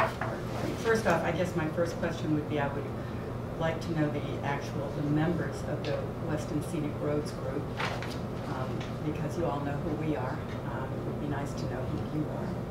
And then your statement at the beginning that our bylaws, our zoning bylaws, are the strictest in the state, and therefore, according to you, quite onerous, is my way of looking at it is that's the way Weston looks the way it does, as opposed to the neighboring towns. That's why people pay a very large premium to live here. And you may laugh, but I can't understand why you continue to build here if you didn't get this very large premium. So I don't know, and all you've done is basically highlight the costs of what it costs to, causes you to have to pay. And yet I know you're not losing money when you sell this house. So you must build that premium you have to pay, to pass a bylaw review in your price. I mean, You take it away from the 92-year-old sellers is what you do. Well, I'm not sure That's what happened. That's exactly what so happened. that's what you're threatening is like. No, I'm here because the law Somehow, did that. okay, well, you've had your say, and that's Well, fine. if you're making accusations at something, people have to defend, don't they? Isn't that fair? That's what we've been trying to do from you in your accusations. I mean, I have this huge list to weigh in, You haven't disputed anything in terms of the fact, one, that the law is causing larger homes on scenic roads. No, I have said to you that Weston looks the way it does exactly because of our zoning bylaws, and what you're trying to do is dismantle them so that you can profit by them. I would be so interested to find out who is on the working bylaw group, because I'm sure it is mostly builders, developers, and realtors, people who want to sell the town, people who make their living out of gutting the town. Would you like me to have Bill Atkins come here and have a discussion with him about I that, have. and why I'm here, and why he lost $65,000, 10% of his net worth because of these zoning bylaws? Would you like me to do that? Would that make you feel better? Are you threatening me? I mean, you are so aggressive, your animus towards the planning board is so strong. Your animosity has been so difficult towards me, you have to respond with response. Well, okay, go ahead, you're good. There's not a whole lot more I can add, except that I do think that there's a lot of distortions and exaggerations in what you've written, and I know we're doing some homework to try to get facts that we can report back to you. But just for example, I mean, when you say something like the existing zoning bylaw was voted into law by 120 people in town, you can say that about any bylaw or any proposal that's been passed. So you're saying and that's they're a never. distortion? No, I'm just saying that there's nothing unique about that. There's only a couple hundred people that typically show up for town meeting, and that's just the way the process works. And we So don't think just that's a total vote, or if that was what they wanted, if that was the right. majority. So to say that as one reason why it's unfair, I think is ridiculous, unless you're going to say every single law passed by town meeting is unfair. So I mean, there's just things like that. When you say that the site plan control, that we have control over exterior home design and home size and exterior siding requirements and wing specifications and roof shingle specifications, this is not the case. There are situations where sometimes we do comment on them because they are in particularly historic or sensitive areas, and we don't want something, say, really bright, visible from a distance. But for the most part, first of all, we can't limit the home size. And when we make comments about home design, it's typically things like massing, because again, it's all how it affects the neighbors. We have very little to do with home design, and we have nothing to do with the design of the interior. So again, I just think that you list things that make it look much more onerous than it is. There's nothing on the interior in that at all. It was the interior you just referred to. No, but You just said interior. No, you did say exterior home design. But I'm just saying, even for exterior home design, I think that's an exaggeration, because we I have a rarely have specified comments. color on the house. I have a specified shingle on the house. I have specified lighting on the house. Okay, I have well- specified grass seed. No, but we didn't specify it. Yes, you did. No, we didn't. We asked you. You No, we confirmed, didn't. you approved it, is what you, and We if I have to approved change You it, I have brought to come us back. And we approved it. If I There you change it, go. I will come You back. brought it to us, and we approved it. It's really more the exception when we're getting into details like that. It is not the rule. I don't remember your particular situation. I don't know why that came up, but I'm just saying that a lot of things that you've written here are an exaggeration, and we will refute them. Yes, one more comment, and then I think we'll, all right, go ahead. Leslie Glynn, 242 Marion Street. I live on a scenic road in a historical area, Silver Hill. It's a lot of smaller houses, older homes, etc. And I'm grateful for the fact that there is a purview by the town to have the neighbors come together and talk about any additions, etc. I think it's a great forum. I believe that it's something that should continue. All right. You had a comment. I am one of Terry Eastman, 59 Conant Road, and I'm one of those neighbors who are one of those residents who moved here for the character of the town and the scenic, excuse me, the aesthetics of the town and the rural nature. And I would like to read you, if I may, a couple paragraphs from a letter that I sent to my neighbors who also value our neighborhood. I'm bordered by Conant and by Pigeon Hill. There's another issue looming that, if passed at May town meeting, could negatively impact the historic character of our town in a very significant way. It will be presented as a citizen's petition that proposes to reverse the 20-year-old Scenic Roads bylaw, which mandates planning board review of new house construction in historically valuable neighborhoods. This bylaw gives our community a voice in mitigating impacts on the character of those neighborhoods that are important to the historic nature of our town. If reversed, free rein would be given to those builders who are running out of large site opportunities and are targeting older areas with smaller sites, often to the detriment of our community's character. Please note that this bylaw is Weston's only forum for influencing insensitive overbuilding in historic neighborhoods. Within the existing structure, the planning board cannot deny an application, but rather can place reasonable conditions that soften the blow. My home is situated on a parcel of land that is bordered on 3 sides by scenic byways. I value greatly the older historic homes that characterize my neighborhood, diversity of age, architecture, and size, and maintain its rural character and integrity, those same attributes that drew me and most of us to this town. We residents have stood strong in support of preventing insensitive overbuilding at 133 Boston Post Road by Boston Properties so far. We persevered in great part because it did not align with that which we believe to be our town values and character. I'll be real fast. Okay. Okay.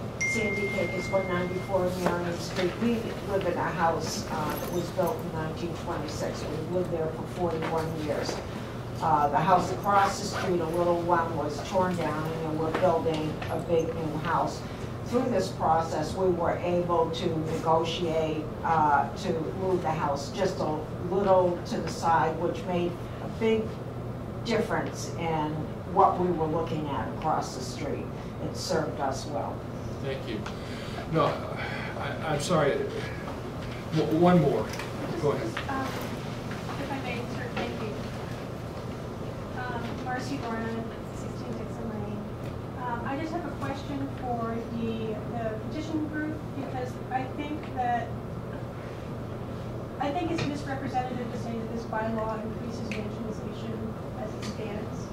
That the only factor that's affecting the mansionization of this town is the fact that the review process for building or renovations on historic roads is so costly that developers feel compelled to build huge homes. And that's how it was explained to me on the Weston Facebook page.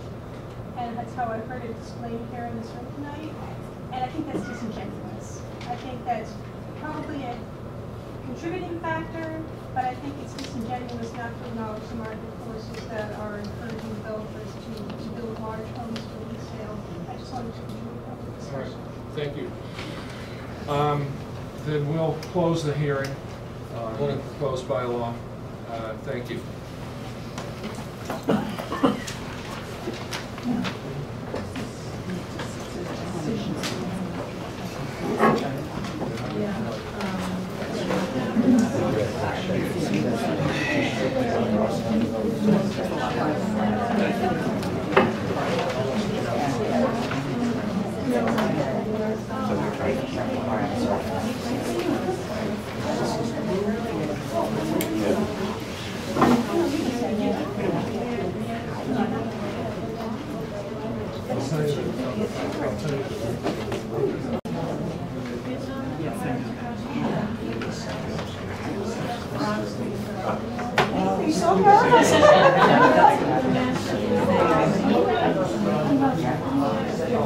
Okay, we're ready to move on with Miriam Street sidewalks.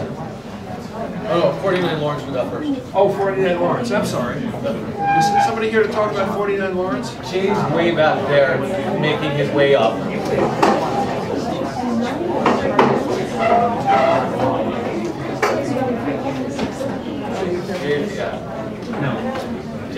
do the garage.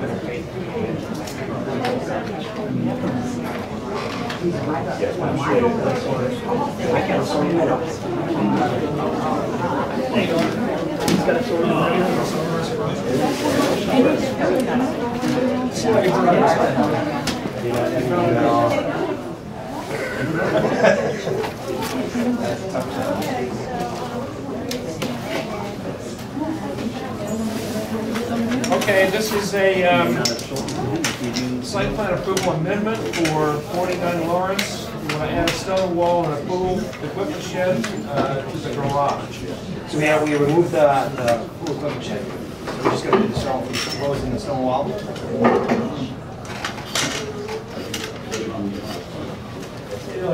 I'm good, how are you?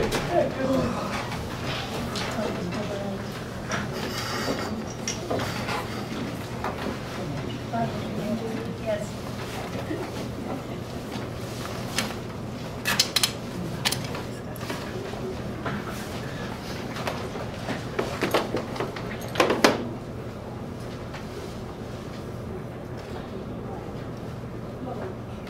Go ahead, sorry.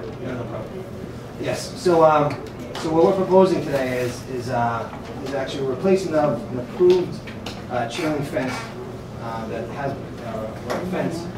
And there's a chain link box, so a fence along this section here that was originally approved by the planning board, and we would like to do a stone wall in its place.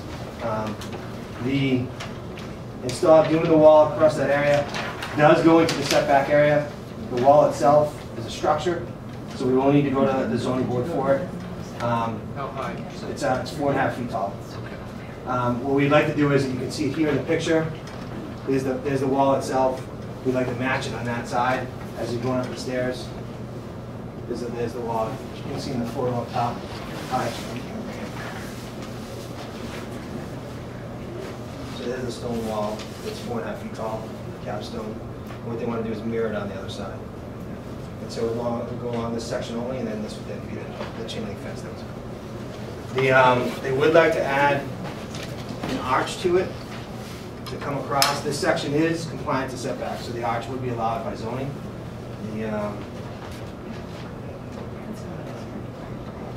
No, it's way back. So the street is down here. Yep. So it's on the back. Here's the existing house. So this was the walkout side of the house. We had a set of stairs that go up. So it's in the way back. So here's the street the way down here. Yep. Yep. And so this is the arch that they placed in mimic.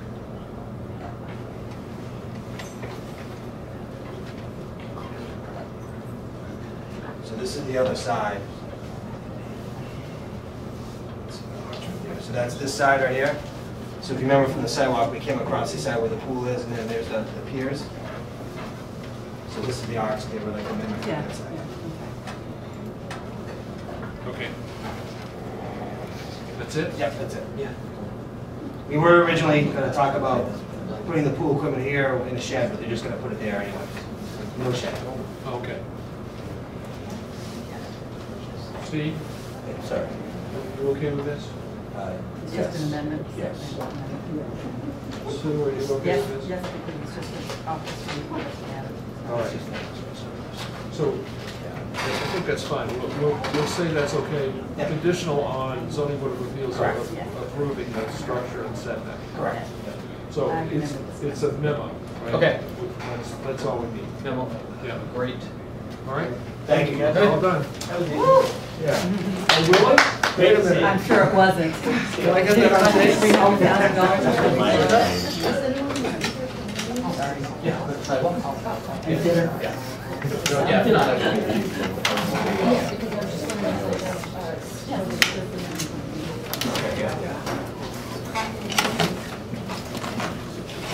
That would absolutely.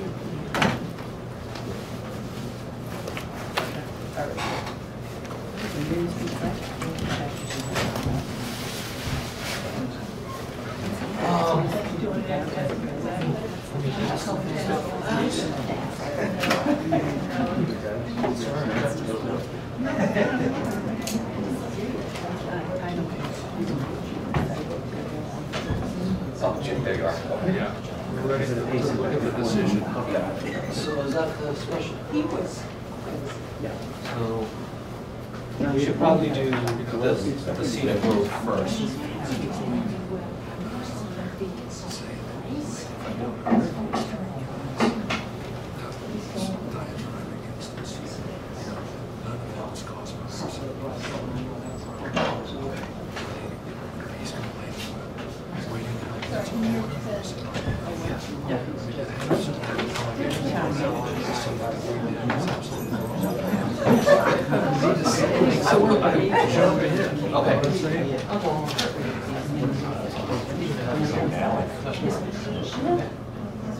So we're looking at which first? Let's look at the scenic road permit first, not the special permit. The scenic road is more detailed. It covers the trees. It covers the last thing. And then, so It's this one. Sorry, can I just ask The scenic road. which one? This one. This one is the scenic road. Under the bylaw, it covers everything in town. Because I don't remember. I don't remember doing just for a town. We have done it. We have done it.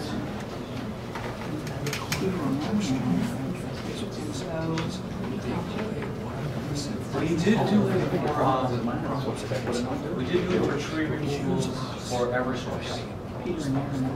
I just don't ever remember. I never thought we ever did certificates of action like anything to your right. As long as it's okay. Yeah. Not that there's anything wrong. I just question. We did it for the Proctor Field. I just want to get one. We did it for that as well. We did it for Proctor Field. I don't know what else we did for high school. I've done fields.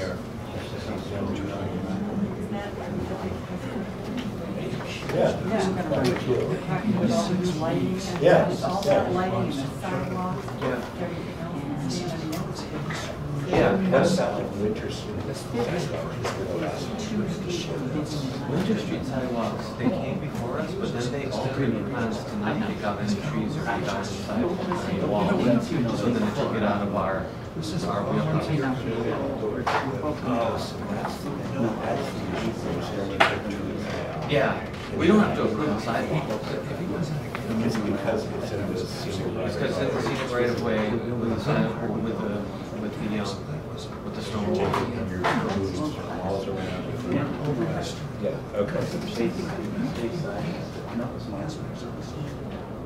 We're still gonna have a job in this new building?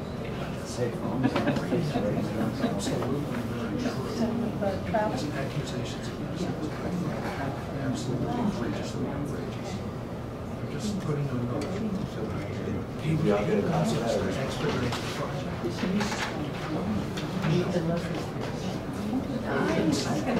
Yeah, so that's an email.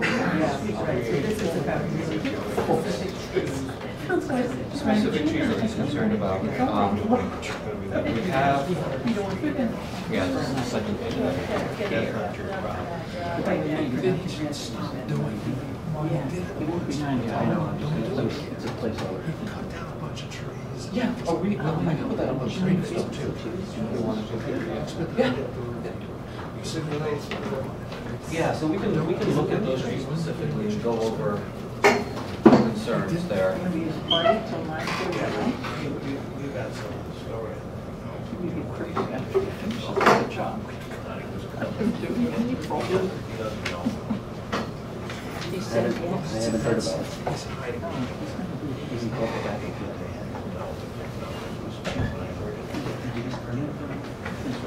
It's not construction, it's demolition, you get a 6-fold. Anybody? Anybody? Insulation. Let's have it. I know. I don't think so. You're reading some hazmats. Yeah, so we got an email from Jim Palando this week. Under the kitchen.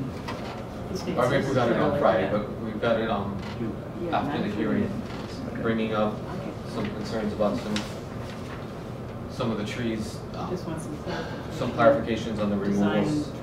And between Jay and myself, we can go over those, kind of revisit what we talked about with the sidewalk. Have you seen this before, Jay? Yes. Oh, you have. So you know about it. right? Yeah. Yes, yes, Okay. we communicated about Okay. it, yes. All right, so what's the process for addressing Jim's questions?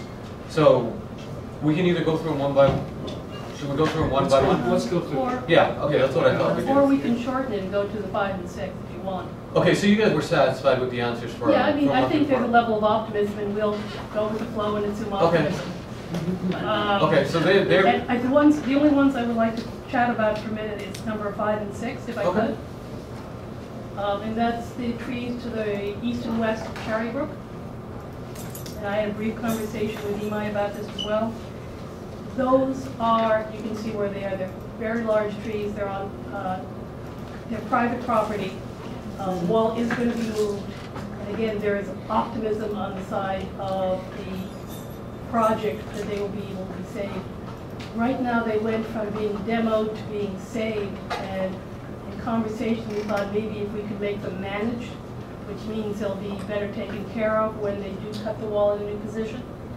The other thing is that I'm assuming, and I don't know this, the contingency will in some way replace them if they don't make it. I don't, this contingency is taking on more and more burden, so that does concern me. And the last thing is that the property owner be made aware that these trees are at risk. In writing. Right, because they are on private property, and we're potentially impacting the ability of those trees to thrive. So I don't know how that happens. Is it a notification, or what process would you envision? I would envision literally knocking on doors and having a discussion. I would ask that some written letter be did, you know, be handed out, that they want to see which ones are at risk, they can take a walk. But people aren't home and you go knocking on doors, and you know, so this can happen. Yeah. Yeah. Yeah, I mean, that seems reasonable. It's their trees, so Yeah. you're impacting their trees, so. Okay. Was that everything? I think that Leslie? we'll just be optimistic. Okay. Do we need to define what managed means? Well, managed for the sake of our conditions here means that one of the conditions is they have to come back with an arborist report to, of how they're going to manage the trees to be managed. Traffic and Sidewalk is going to come back to us with that that tree protection plan, and we're going to get to review it. Okay. And that is included in the cost in the construction bid, as I understand it. There was some kind of a rider to the contract documents. Sort of open-ended, so I'm not quite sure how that goes, but. Well, the planning board's conditions,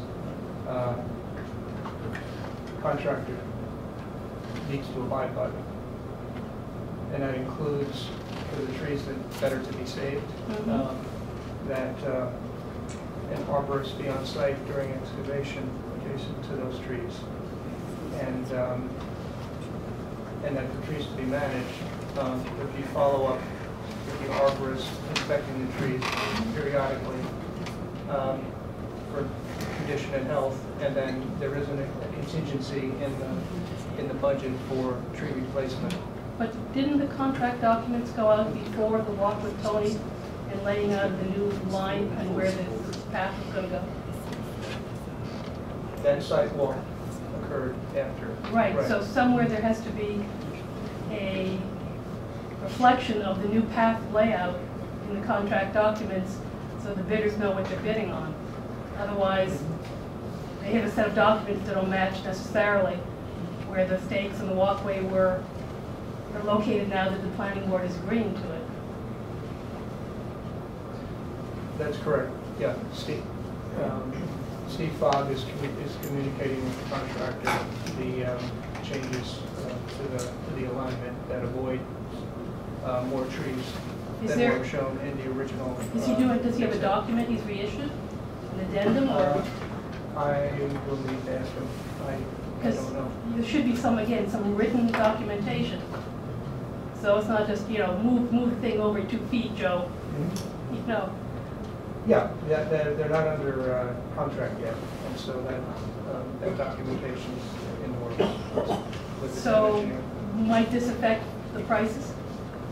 I've discussed that with Steve, and our opinion is that it should, if anything, reduce the price, because the areas where the alignment is changing is putting the alignment in a less costly alignment with fewer trees to remove and less stone wall reconstruction than in the original design that went out to bid. So it's our opinion that this should result in a lessening of cost. And when do we get the final revised cost from the bidders? I'll need to check with Steve on this schedule. But hopefully it's before town meeting, right? Yes. And I think what you're saying is we would like all of this on a plan in writing. And price? Yes, I think the discussion at the prior planning board meeting, on the 26th, I think it was that plans need to be updated, and the presentation, I think that we gave earlier needs to be updated for the presentation to be given at town meeting to reflect these reduced number of trees being impacted Changes. and the less impactful alignment. So, yeah, that'll be changed before town meeting. So we're considering a decision before we have documents that support the decision? Yes. Yeah, that's the timing we were going along with the last time that they Is there any that they reason presented to us. Yeah. I mean, it's I thought they were going to update them in the intervening period, no? No. No, I mean, Yeah. from the When last are they week- going to be updated? They've got to be updated before town meeting, don't they? Yes. Okay. Is that going to be done by Steve Fogg or by Beals and Thomas? That's for Steve to determine he's managing the budget for the consultant, and whether he's doing it himself or whether he's getting any input from Bills and Thomas, I don't know. The revisions are relatively straightforward. I think it's in the sections that you or Jim had commented on in the email. Yeah, some It of was them are those 5 specs. questions, and so you can step through the drawings, but it's at a couple of locations where the alignment as shown in the bid set is behind the wall is being moved to in front of the wall to avoid a certain number of trees. That's the primary change. Yeah. Doesn't- Right. The technical issue is that we're signing off on a plan we haven't seen yet. I mean, that's where we are. So, Yeah. you know, fingers crossed it's the way it's gonna work Well, out. there was a plan that resulted from the sidewalk that showed the trees to be removed, trees to be saved, trees to be managed. And so there was a plan that was presented and posted on the website that shows all that, which I think prompted the questions from Right, in the email. right. And that deals with any tree that's more than 10 inches, is my understanding. Anything less than 10 inches is sort of off the radar. And what it doesn't do, still, it doesn't deal with the land on the conservation. That's what you guys just sort of, did your best to wander through the forest with cutting down as much. And that's also not 100% reflected because you don't have a survey of the conservation land.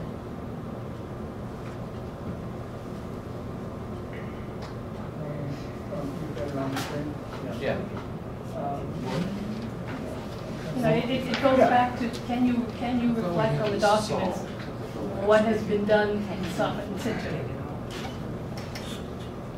Yeah, well, if we look at the top panel, it shows the section starting just west of Aberdeen Road, and this reflects that's accurate with regard to the alignment that was did. And that's an alignment that was moved outside the town layout line, which is the solid dark line. Originally, we had it between the stone wall and the town layout line, and it was going to take out more trees. And so in coordination with the Conservation Commission, as I you think know, it that's was a moved. great move. Yeah, It just you don't have the trees, so you don't really know how that path relates to what's out there in the site. That's all I'm trying to say. What you've done, strategically is great. Bravo. No, It's but Steve Fogg did go in the field Yeah. and did walk that alignment that's shown there. It wasn't done blindly. Okay, so this is his adaptation on the Beals and Thomas drawing? I'd have to check to see whether Beals and Thomas drew this or whether Okay, he drew it in-house. I mean, if Steve was here, we could probably go through this a Yeah, little quick. but I I guess the This is concern the Beals and that Thomas the drawing, alignment yeah. isn't Beals in and the right Thomas. place. Yeah. Wondering what the question is. Well, I don't, was that done after the walk? Was that changed after the walk with No. Tony? And you had the walk with Tony, so there would be new information that is not reflected on this. That's where my concern is, if I understand correctly. Okay, you Yes. have to look at it Sure, section by yes. section. So unfortunately, I wasn't on the walk. I met up with you after the walk. But in this section of the walk, were there any issues with changing trees to be saved, managed, or? Yes, so you've got like 2 taken out here, Yeah. and we found that, we had a better path coming through higher here. In this section, we thought we could bend down quicker here to save these 2 trees. And then we did this in quite a number of places. Yeah. And this was the walk that included you, Yeah. Steve Fogg, Tony, the planning board, and Yeah. as I had a scheduled conflict. In this, we decided we could come outside of this wall here. I thought at the last planning board meeting, we saw a layout that accomplished all that. Yes, Did we not? that's. No, we saw this. We saw this. This noted plan that noted what was to be removed, and then the notes basically that say what the moves to the path are. Yeah. So, I don't know, maybe I'm talking to the wrong person, but does Beals and Thomas have marching orders to crank out new construction documents, or how? As I understand, it's already out to bid. They have numbers. That's It's- right. Have you gotten the bids in yet? Yes. So the realignment, is the realignment gonna be a change order? It will, there isn't a contract yet. So I don't think. But it's you a have change contract drawings. Yes, but I don't think it's a change order to a contract that isn't signed yet. The contract isn't going to be signed until we have the approval by a town meeting. No, but at some point, you have to have, I completely agree with Leslie. For the contractor to know what he's building, he Yeah. needs to have an accurate drawing set. Yes. When does that get issued, if you already have Yeah. bids in on contract drawings? And what is it, how would you characterize what that is? I would characterize it as town engineers working to incorporate what you see on the sidewalk results, the revised version of trees to be removed, saved, and managed, that list, what you see in color there, the Yeah. annotations. Yes. To get those annotations onto the revised set of plans with the isolated locations where the alignment's being moved from behind the wall to in front of the wall, and a couple of places which is necessary to achieve what we're looking at there in terms of avoiding trees. Who issues it? It needs to come out of town engineer, and as to how they're deciding to do the CAD drawing changes, whether they're doing them in-house or whether they're using Beals and Thomas, I'll have to ask Steve Fogg. I don't know. I would imagine it would have to come out of the firm that has liability, Beals and Thomas. Yeah, The that town, would make sense. the town's not being its own client in this, so. In that case, you see our problem. We've got a set of documents that we're looking at that we know will change. We have typically in a decision, I don't want to be officious, but in a decision, we have documents that we refer to that relate to the decision. Right now, we have no document that relates to the decision that we're making. You follow me? Well, you don't have stamped revised plans. You're Yes, correct. right. Right. We don't. We only have that at the moment. Exactly. And an email chain that says what that is showing. Yeah. That's what we have at this moment. So that's what we're stuck with. Well, one more thing. This says that 28 trees are being removed, but when you count the number of trees to be removed, it's 21. Okay. Yes, 21 to be removed, 7 to be managed, for a total of 28. Does that include the other two? I don't think that counts the ones we just added from that. Managed and removed are two different things, so. Yeah. Right. Unless that's a typo on the. No, it's in Excel doing something, because I tallied this up with Excel, and I double checked it after you said that, Jay, and I thought I still came out with 28. Yeah. But I think based on the email and the response to the email. But yeah, we're going to change this. We are to changing manage. a couple of them from save to manage, which is great. Great. I mean, I think this is all heading in the right direction. My other concern is that we get the right number in front of town meeting. I mean, it's great to say we think it's going to be less money, and I really hope that's the case. Yep. But contractors are quirky that way. Once they give you a number, anything past that, they automatically say, oh, it's actually twice what it would normally be. Including the contract, we're no longer hungry trying to get the contract. So it gets very squirrely. Yeah. So the concern is that we need to make sure that if there is an unexpected increase, then it would be a decrease. But if there is an increase, that it's within what is set aside as a contingency. That contingency is getting more and more cut up. It's, first it's for the management, then it's for replacement. If at all possible, it would be great if somehow Beals and Thomas can put it on documents, and then you can get a real price from your bidders and see where you're at. I don't know what miracles you can pull off. No, it's just simply to get this information onto the revised plans. And I need to check with Steve. But there may be a cost difference. You're assuming that these guys are going to make the changes without changing the bid number. I mean, that's the assumption. And the contingencies only keep adding things into the contingency. Yes.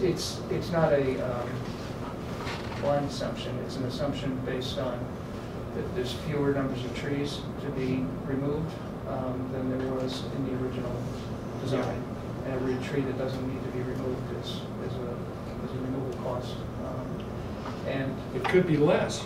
The shift. It could be less than the bid number.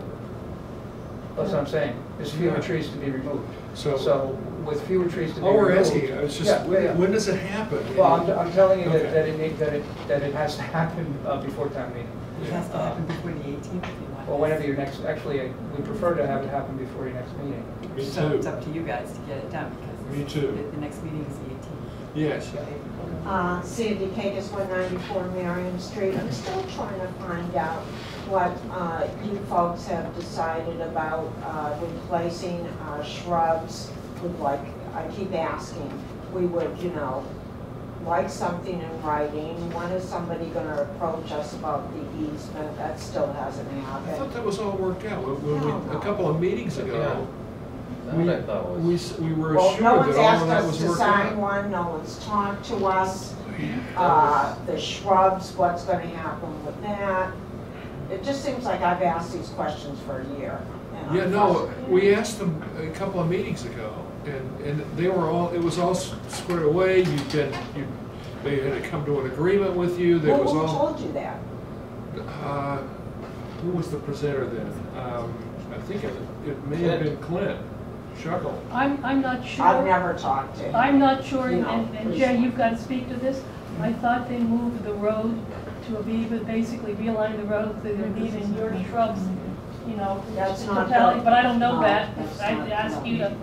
The last letter I got from Steve Fogg was talking about, well, maybe we can save some of your shrubs. If they don't make it in 3 years, we'll replace it.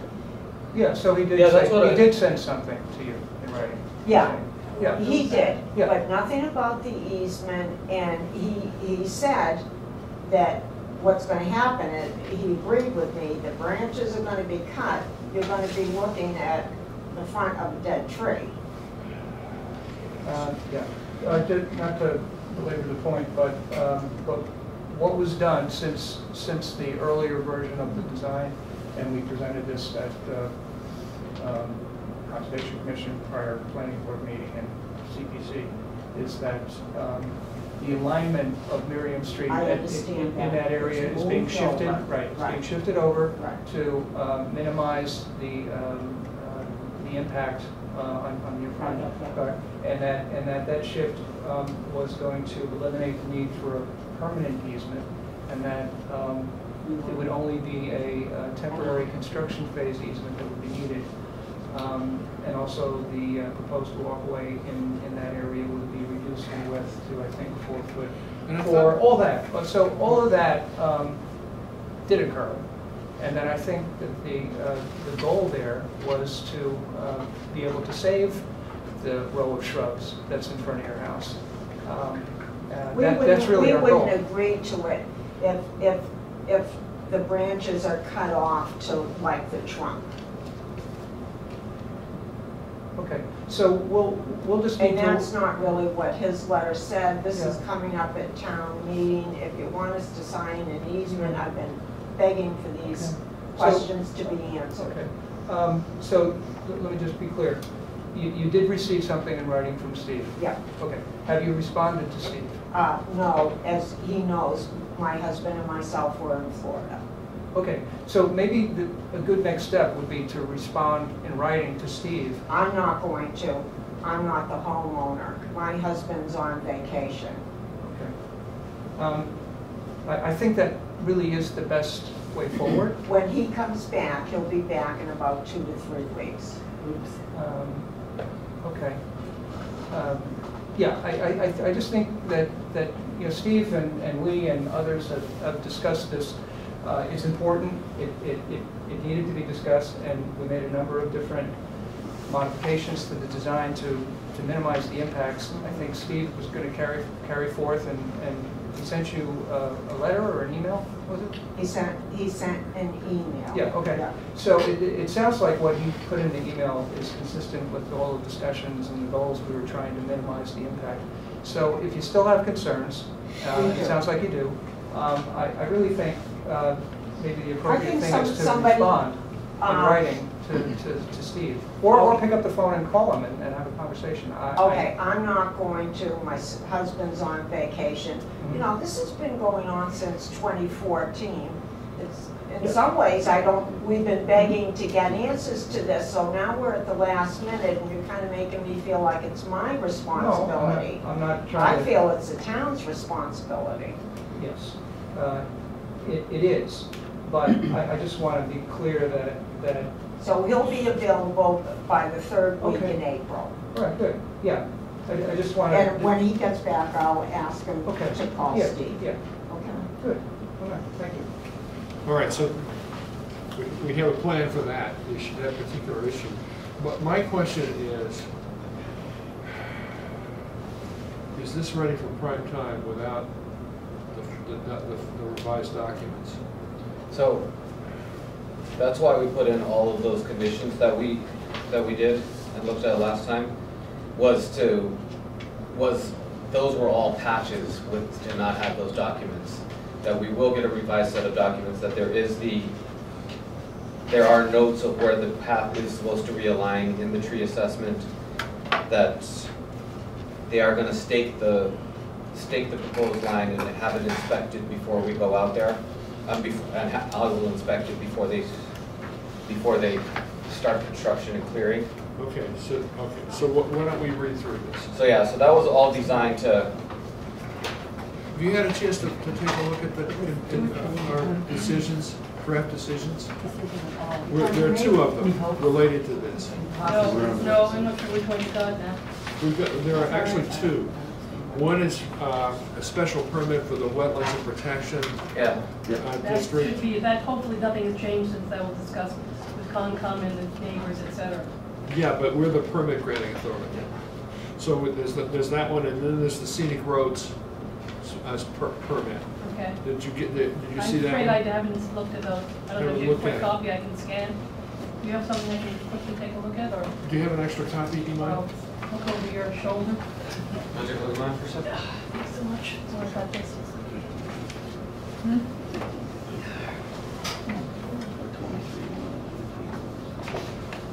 So these trees are further discussion, okay? This is all background. So most of this is background for what has been discussed, right? Yeah. Yep. Is this all going in as the, or is the, so here we go. So it really starts where? Appendix D, conditions of Appendix B, approval? findings. Findings. Individual tree findings, yeah. Oh. See. I mean, all of this should be, the tree should be what's done on the plans, right? Eventually. Yes, by that do you mean the plan that we were just looking up on the Plans we were board? just looking at with the changes we just talked about around Cherry Brook to make go from saved to managed. Yes. Okay. Oh, actually, this will have to change now. Okay, So this document hasn't made those changes yet. Those were the last changes. So that will be changed as, and this refers to the new path that was done with the Yes. walk. Okay. Yes. So this is your patch. Yes. Okay. I mean, I'm going to assume it's right where it's supposed to be. The only thing about it is make sure that the comment here somewhere is about the existing stone walls should be in accordance with the planning board standards. We do have that. I saw something about will be relocated to numerous. Something about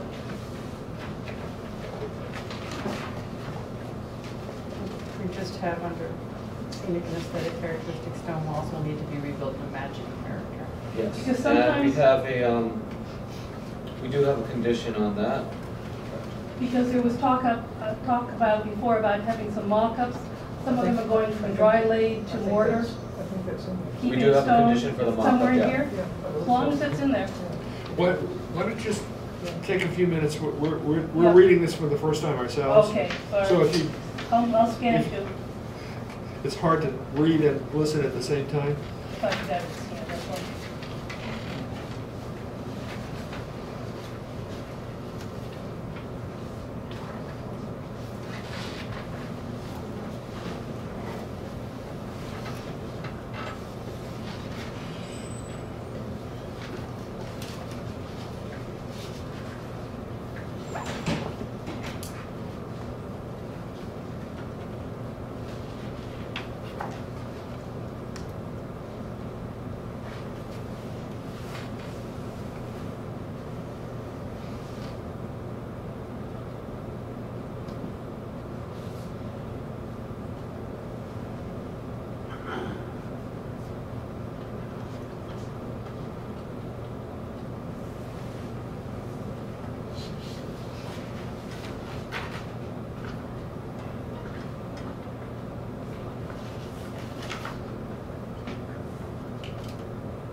So, Sandy, on one of these pages in here, they actually, it is discussed on your number T78 and T77. I don't know what you're looking at. Yeah, you can look over Leslie's shoulder. Sorry. I mean, Where are you, Sue? page 7 of 23 on my first one, and just Sandy was concerned Page about her. property. So it is noted, provide What do you screening. got? It doesn't. So what's noted? It says here there's an eastern hemlock, two eastern hemlocks Yeah, that are on your property, right. and that they're going to save them. I don't know. And then we have the other shrubs, and people were gonna, Steve Frank was gonna get to me, several people said they would get back to me. What is the prognosis of our Norwegian maple? The Norway maples? Norwegian maple. That's a, Norway maples are invasives, and it's actually, no, it's Japanese maple. Yeah. We're talking Oh, about. yeah. They So you have an listed- ornamental, smaller Japanese maple. I've got a huge red maple. Okay, that's a Japanese maple. And the arborist called it Norwegian, I don't know what it is. No, do you know the difference, you guys, between? I know what Norway the difference is. maples? I Yeah. thought it was Japanese maple. Yeah, smaller leaves, finely cut. Yeah, it's got like 5 Yeah. little things, well, It's you know, like probably a a blood good or whatever. 75 feet tall. 75 feet? You can't be We're 75 talking about- feet. I'm talking No. about the tree on 25 to 35 is big No, mountain. no, we're ours talking- is huge. So we're talking about 2 different trees. That's So, So I have no Probably idea. Norway. so they were supposed to, because that's the one with the huge root structure, and I asked for an arborist to be on site. I spoke to Steve and then Davey, arborist, to let me know what the prognosis of the tree would be with all that work. And they both said they'd get back to me, but unfortunately haven't. That's a big deal to me. Yeah. The sidewalk would have covered looking at that, and my recollection is that the bid set plans do show that tree with a note saying protect. Right, I understand that, but, you know, where it's a huge tree and it has big root systems, I asked the prognosis, you know, is it gonna survive this? You know, in 1 year, 2 years. Steve Fogg said he would get back to me, and somebody from the Davy Yeah. there said it they is. would. Protect existing tree. Uh-huh. Right. But that's actually not my question. I know you're gonna try and protect it, but what did the arborist think, you know, the prognosis of the tree was after this work? You understand what I'm Right. not making So myself Sandy, that clear? looks like that tree is quite a ways back from the work area. It's not, is it really right up in the work area? It's The really root, the roots I'm looking at. Is there a picture, Imai, to that big? I don't have a picture of that. Something close? I'm just gonna look for one in Mount Line. But with the shift in the alignment and the minimal amount of work along what is that, you've got an existing row of stone between the edge of pavement of the roadway and your steps. And so if we went back to that plan again, you'd see that the new location of the rebuilt stone wall is within I think a foot or two, right there. About there, You can yeah. see the There's gray- the- You can see there's the existing in the light gray, there's the proposed in the dark gray. Minimally shifted, and there's a differential in grade there. But it's just, the cuts are just along that, I mean, the arborists have a certain percentage that they look at of the root ball that gets disturbed. And I don't know, I just couldn't get an answer. Yeah. I think someone should be able to answer that. Yeah, because it just looks like it's a small. It's a huge tree. But it's a 360, and it looks Right. like it's just being amputated on one section. So they were gonna do all The arborist- these things, they were gonna do air spading, all these, it's not in writing, but all, like, I think 4 or 5 different measures to protect that tree. Yeah, and the And we'd the like plans that and- in writing. And the plans and specifications that the contractor bid on talk about all the different methods of protecting the trees and pruning roots if they're exposed during excavation, and arborists being on site during the excavation. That's all in the plans and specs that were bid on, and that's not going to change. So the alignment shifts that we talked about earlier, there are no alignment shifts in this area. That this area, what was planned, is in the plans and specs that went out to bid. That's not That one changed. was already. That was already set. The areas that have slight alignment shifts are well to the west, to the south of that. But in this case, all we're talking about is a temporary construction easement. Yes. And so all the conditions that you're discussing with her don't necessarily have to be in our conditions, they have to be incorporated into the easement conditions that you're negotiating with her, it seems to me. I mean, I'm not sure why we're getting We're getting into the weeds, or the yeah, roots. Well, only because 2 of the trees were called out, and then she brought up the other one. Okay. Yeah, that's the reason there's no roots there. Yeah, but I mean, isn't that the case? That this is an easement agreement between you and the property owner, not something that's in the right-of-way that we're concerned about, correct? I think you're correct. Okay. Yes. Yeah.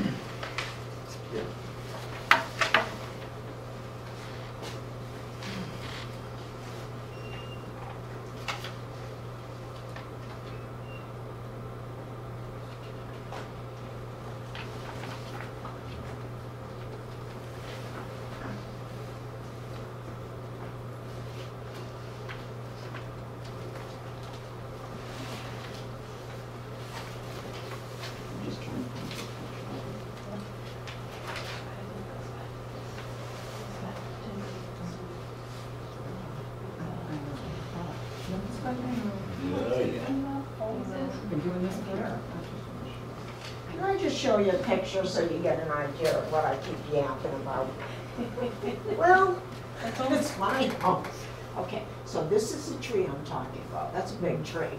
So here, right in front of it, are the shrubs that we're talking about. So as you can see, it's really close. Okay, that's all. Just want to show you my. Okay. Yeah, make sure that they put all that stuff in the agreement that you have with them, the easement, that they have to. When they come to us.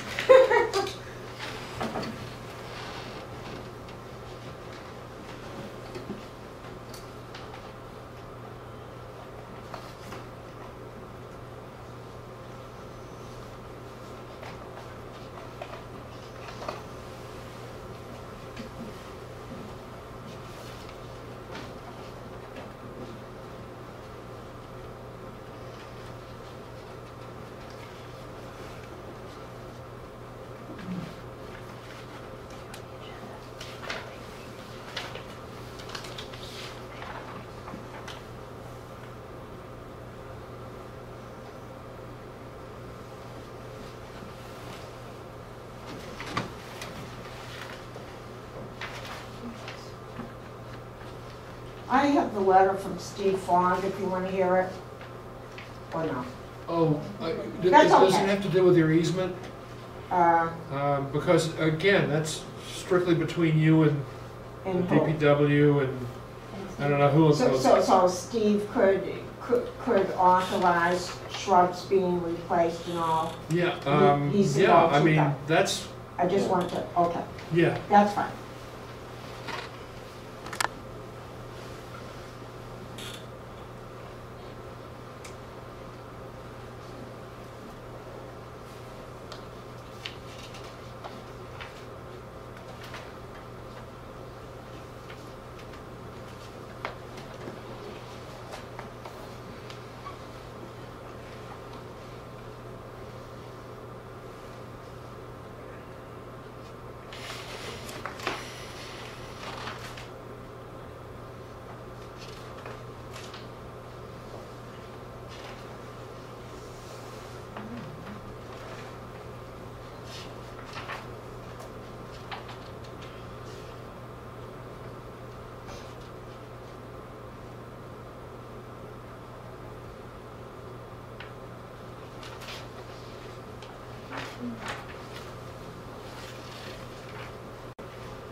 Is this online? Yes. Yep.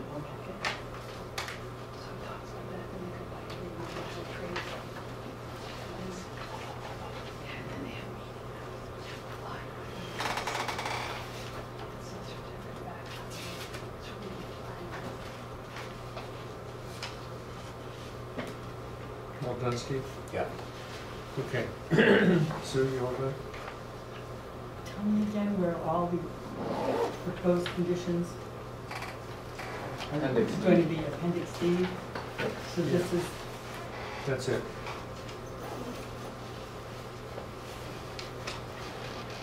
but we don't have these.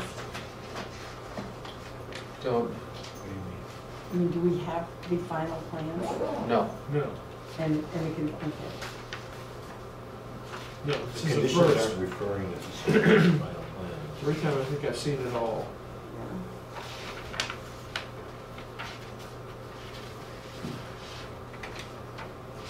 So I thought I heard you say, Imai, that in our conditions of approval were a list of what must be supplied before this can go to town meeting, before we can actually, I mean, I'm just not sure why we're doing this. So yeah, basic, Oh, here it is, like, construction contract shall not be executed at the time. Well, and item 2, updated plans for Yeah. hard copy. field staking of the final walkway, of the walkway alignment. Tree protection methods, condition 6 is tree protection methods to be reviewed by planning board. But that staking, et cetera, doesn't reflect new costs. That was done after, assuming all the bid documents were completed. Wait, sorry, I think I missed the first I'm part sorry, of the what you said. staking and the drawings, et cetera, is done here, I assume, as to insinuate that the bid documents are complete, which they're not. No, they are not. So that staking, et cetera, in order to help make them complete, may have to be done prior, or somebody just has to draw it from the verbal description. I don't know. Somebody has to draw it from the verbal description and then restake when we get out So there. this does not qualify for what we're talking about as far as being able to revise the construction documents. This is something you do afterwards, after the construction documents are done, make sure everything's aligned, when everybody's Yes, good, go yes, for it. yes. So there's a step that isn't in here. So you're saying There's stake, another draw, condition. stake. Or It's kinda- if you can draw from the verbal, I mean, that's always a tricky thing to do, but Mhm. that's why, you have surveyors, et cetera. Yeah. Jay, do you have unit prices in there? Some documents give unit prices. Yes. Good, so that'll help with all the original. I mean, what I'm looking for is language that says that we're signing off on this conditional on receiving an acceptable set of documents. Okay. Somewhere. Where is that? So that way we'd have to alter condition 2. Basically, that instead of to prior beginning site work or tree removal, we should say that basically this approval is subject to the applicant providing plans and copy and PDF with the revised site walk layout to be reviewed by the planning board. When do we have a date? It has to be by a certain, or is it It just has to open? be by town Is it meeting, just because open that's ended? what town meeting has to vote on. So But would how have do to we be by- review it? Would you review it in I a don't special know. meeting before town meeting? beats me. May 2nd is the That's where latest we that are. will go out. It's I the don't wanna 18th and do the this. 2nd. But I mean, I think that's what we're talking about at the beginning of the conversation. Yeah, I thought That- that's where we're just right around in the circle again. No, but we have a choice. We can either say, we're not ready for this, in which case you don't have to be here. Or for whenever it is that we are ready for it. Or we say, we'll approve this in principle contingent on receiving final documentation that we can approve. So this will be our very first contingency site plan Yes. and approval. Yes, we've never done this before. Never, ever. Not once in 21 years. Well, Tony can be here and I can be present via remote. You can't vote. Why can't I vote? I don't think you can vote remotely. I think you have to be Yes, I sitting in can. the room. No, Don't you? I voted remotely on multiple times, so you just need a quorum. Yeah, you just need a quorum in the room. And then I can vote. Okay, well, Okay, that's fine. Yeah, I mean, but that's the gist of it, that's what we're requiring. We're not there's nothing we're approving here, because we know it's not done. ready for prime time Yeah. yet. So this decision is contingent on an acceptable submittal that we can sign off on. So right now, we're just giving him our comments, we're not going to vote. No, we'll vote. My understanding is that we vote on the decision contingent on final approval of construction documents reflecting the information that we have received in this Yeah. presentation. So we're just adding basically a new condition that I would say. Certificate of action? Yes. Approval of this is contingent upon, that'll be like condition one now. Every other one will move down. Yeah, we could. I mean, this is a first, so I think it needs to say conditional certificate of action. Okay. I mean, and then we'll issue a final certificate of action that signs off on those documents. And we'll vote again. Yeah. I mean, I think that's how it has to work. Is it? This is new territory. We're doing you a huge favor. Thank you. I want to, can I characterize what the revised set of plans is? Really a set of plans that's that's confirming what was discussed and presented at the prior planning board meeting. And which we actually thought would be present here in hard copy done so that we could actually do approval.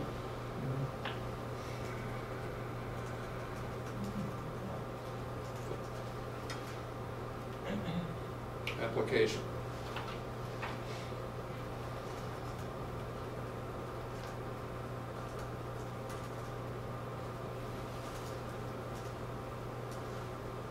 Receipt. Okay.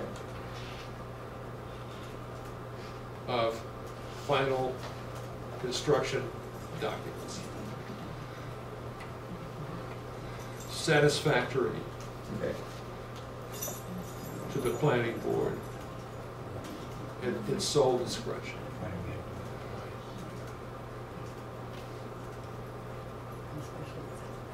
Okay? Al, since we're voting twice, does it make sense just to wait and vote one time the second time? Well, Just it seems to review be this all now, kinds or- of impetus to get this done tonight. I don't know why exactly, I don't but know that's the reason. I mean, this is how this was set up, you know. So I don't know. I mean, we're being given information by town hall staff that says, you know, here it is. Here's the decision. Here are the decisions. We're trying to work around that. Yeah, I mean, as I said, there are two choices. One choice is we defer decision until we get the actual drawings. The other choice is we have a conditional decision, which we've never done before. Which says we have to sign off on the final documents in order to issue a final decision. I honestly see no reason to modify our usual processes and procedures unless you can give me a real good reason why we have to do this. No. So I don't have one. I would look to I would look to the applicants to provide that one. So now you're really in the gun. This is the course I thought we were going at the last meeting. So. Well, we didn't. I thought all these. They thought they were coming in with documents. Yeah, we did. I thought you know, like our standard. This was going to be certificate of action where it's a done deal. The bow at the top of the package, and that was going to be it. So when is your next meeting? The 18th. Prior to which we would get you the set of plans. 18th. You have to get them well before the normal 18th. process. We've got a small time window here because he has to modify everything that. He has to reflect the things that are no longer applicable from this decision to the new actual final decision, where there isn't all this conditional stuff. So he can't do this on the Wednesday morning. Understood. Yeah, the list of conditions in terms of protection to trees and all of the mitigation measures and all that. I mean that's going to. I anticipate that would change. The only thing that's gonna change is a handful of trees that are changing their Plan. You destination. have a And the plans in selected locations where it goes from here to here. And so, yes, those will be the changes. And we need to get And we'll get maybe them on. there's some others. I mean, one of the things you can always do is review the video to make sure, like, that this is absolutely what, you're fulfilling, because this has been such a long discussion over this that I'm confused. And Leslie, you had something you want to add? Well, if you're going to take Appendix D conditions of approval, be approved, I'd like to add a couple of things under, if you want to take it now. Under item 6, it says a DPW shall enforce. Wait, where are you? I'm sorry, I'm on page 20 of 23, under item 6, and again, this is a pretty quick scan. It says the tree protection will be handled basically by the, approved by the planning board prior to execution of the contract. The DPW shall enforce same via oversight of contractor during construction. The certified arborist shall be on site for excavation work, blah, blah, blah. I'd like to give the arborist more power than the DPW, because the arborist is more sensitive than the DPW is during construction. So I don't know how that gets dealt with, but I think the DPW tends to be a little more direct in their methods. And you might want to have the arborist weigh in more, attend some construction meetings or something to that effect. The other one is number 7, the project shall retain construction contingency funds. There should be some kind of a monetary, how much is what it comes down to for the post-tree assessment. Not just is it $10, is it 10,000? And it talks about the stone wall mock-ups. There should be something in here which refers to what the planning board normally does for stone wall, and whether it's an appendix. I mean, That's what stone the wall types mock-up is refer great, to. that's something we redlined, but I know you guys have more. And it should be here, appended here somewhere. Yeah, the 3 types you're referring to? Yeah. Type 2, type 4, type 6. Just appending, are they photographs? No, those are the details from the construction drawings of different configurations of the wall, retaining on one side. What Leslie's talking about is specifying the construction requirements for the stone walls themselves. The historic stone walls that are going to be relocated, how you put them back together, what kind of mortar, is it raked, is it hidden, is it, do you number them, what do you do? We've had this conversation at least 200 times since I've been on the planning board, and it's a difficult construction process to actually specify.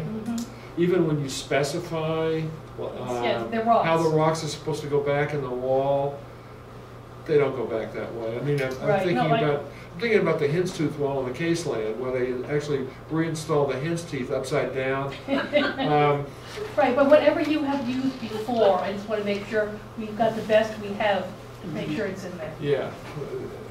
What we generally usually photograph. Well, I don't know if that's in here anywhere. That's a very good suggestion. Photograph. Video, document the photograph, existing stone wall and reproduce it. Some standards we put into. Without snow. The other thing is, on a street as long as Miriam, of course, as there's many different stone walls in there. Right, but some of the ones that move it are some of the big old ones because they're holding up the side of the Yeah, wall. I think that's a good suggestion. Document the existing stone walls and reproduce them. So that's why we don't Well, have. yeah, exactly. Whatever teeth you've got, use them. Not hen's teeth. Yeah, that's a good suggestion. So Jay, I'm sorry, you have a lot of work to do. It's fine. Short amount of time. So I know this is your volunteer job. Yeah. So why don't we just give Imai our revisions, but not vote on anything, and then vote on the whole thing in 2 weeks? Clean it up and. I think we're going to have to. Okay. Yeah, it's a lot cleaner. Otherwise, we're, it's so squishy. Can I just say something quickly? I first came into this, I never went to Miriam Street. I met Jay at the sidewalk in 2015, and I didn't think this was ever going to work, and I think you guys have made this into something that I can visualize actually people using safely to recreate. Oh, yeah, I we're think it's gonna talking- happen. We're talking about crossing the Ts and dotting the Is. Yeah, I know. The heavy lifting's all done. It's just Yeah. last minute details. When I looked at the existing conditions, it was August 2015, I didn't think it could be done. And Yeah. I think it's come a long way and it's getting there. It's almost It's So- visualizing it. Can we just give him our revisions, or do we have to verbalize them? No. And I think you've got the ones that the little arithmetic ones which we Yeah. Are we gonna hold off on the wetland and floodplain? We have to, protection? we don't have four people. Well, oh. we Special need- permit, wetlands and floodplain is a special permit. Oh. The good thing about wetlands and Well, we had to floodplain, continue until the 18th anyway. so, well, we have approved trees. After all that. All that. No, we were You might have mentioned that racked sooner. with guilt. We were gonna make you wait, so, all right, but you have a big assignment. Because we don't want to be approving this. Well, wetlands and May floodplain is 5th. only specific to that specific area of Cherry Brook. Yeah, That's but why, it's, so we it's not a could've- complete thing until Yeah. Okay. All right, so we'll see you on the 18th. Okay. Thank you. Let's see, last but not least, 91 Dean Road modifications. We're looking at the decision. Do you have anything else for us to look at? Was anything outstanding that we needed to review before we looked at the decision, or? No, I just thought if it might be simpler to come in. We get, Imai sent us the draft. The draft COA, yeah. And I thought, we just had a few comments that I thought it might be simpler to discuss them and just make sure that, rather than coming back later. So the two comments that we had, one was on the driveway width. Fire department had asked for 14 feet. At the last hearing, you had asked for 12. Well, you said you'd be okay with 12. Yeah, We 12 said is, okay. 12 is the existing width, and we know it's a little narrow. All right, so what are you looking 13 for? 13 feet, okay. Yeah. And then the other thing is I wanted, once, we know you don't want the formal looking piers. You don't want the light on top of the piers. But it wasn't clear to me until I went back whether you were okay with the amount of lighting which is proposed and currently meets the standards. So we were gonna not have a post-mounted, a pier-mounted light, but retain the existing post that's here. And then we would do a pier, and I just wanted to make sure that you'd be good with, I know you didn't like the bluestone cap, but if you're okay with the rustic granite cap, would that be okay? So it was just getting the okay on the pier, one light, and if this type of cap is okay. So your lights still come in under the total amount? Yeah, the lights. Okay, and is that a shielded top, that This fixture? light? Yeah. It isn't, but it's an existing light that's there. Yeah, but we We could Oh, modify it. Wait a second, did this come before us? I can't remember. My Yes. brain is dead, sorry. This was about- This came before us, A long time ago. original, Yeah. as it was built. Okay, but that was before we sort of like wanted dark sky compliant fixtures. Yeah, I That mean, one, but it's not how much open. trouble would it be to replace that fixture with one We that can has go the with light the and dark. housing? Yeah, we can Yeah. do that.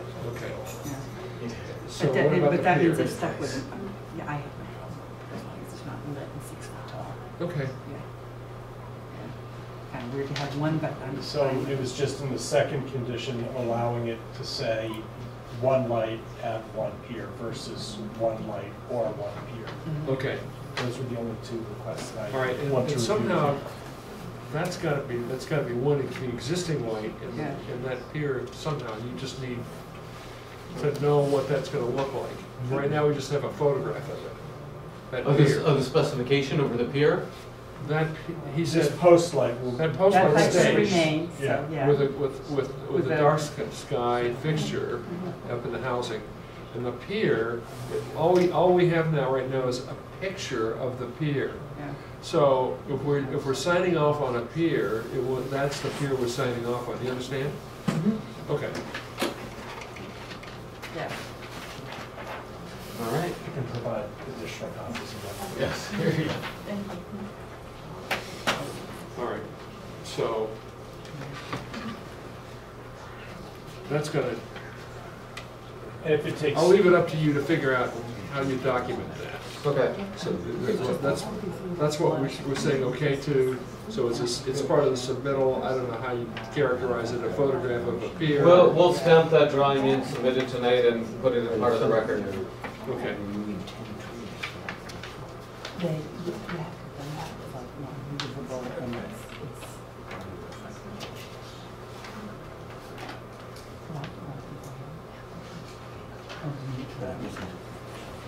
And the other thing is the driveway, 13 feet, not 12. So that's. Or 14. Where were you on that request? Dan, 13 and a half? What's it? 13 feet. 13 feet. We just thought the 12 was a little narrow in the past. 12's too narrow, 14 too Yeah. wide, 13 is in the middle. Did you watch? Goldilocks. Goldilocks with it. Issue will work.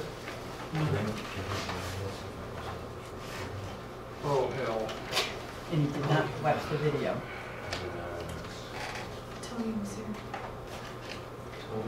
Yeah, Steve wasn't here at the first. That's right, first hearing we session. went through all this before you got there. That's right, we went through all this before you got there, Steve. This was last week. This is why I was wondering if Tony might be on the line. You know, this is the kind of snag that we hit. Yeah. We'd still vote on it if he was, If he was here. even if he's Or- remote, because we have a quorum sitting here. So, no, in short, we can't, I mean. Didn't watch the video, so we'll have to move it over to the next one. Sorry, Dan. That's fine. I mean, at least we've got the details worked Yeah. out. So when you have a chance to vote on it, that'll be fine. Yeah. You were only here from 7:15. 10:30. Yeah, you got to look at the whole show. It's amazing. Yeah, you guys do some good work here.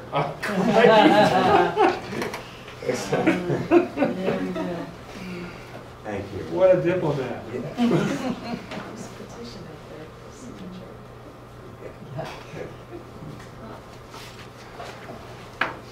So, okay. All righty. But, so no comments then? Well, no, wait. Well, let's- there were some changes that he Okay. did say, Right. you know, about. But I mean, could we take, well, I guess we can't. No, we I'll do the do written one ones too, to- yeah. You can take the comments now. Yeah. Yeah, in lieu of, special condition 2, one, driveway width to equal 13 feet. Condition 2, in lieu of the proposed stone piers, board approves retaining the existing single light post with a dark sky compliant fixture, and the stone pier, one stone pier only, that reflects whatever you call that photograph.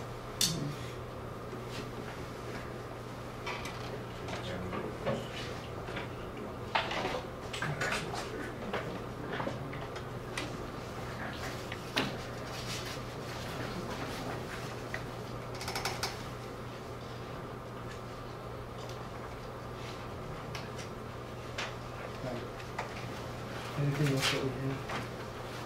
No, because that was the only condition we wanted was to Yeah.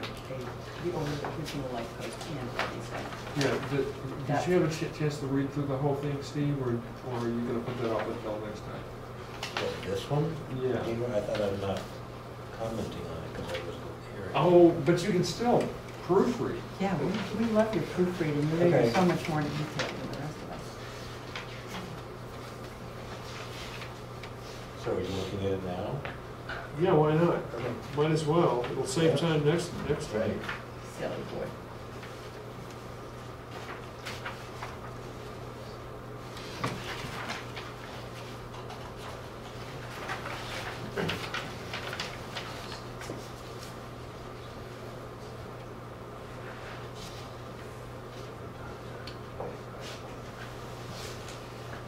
This is a very large answer.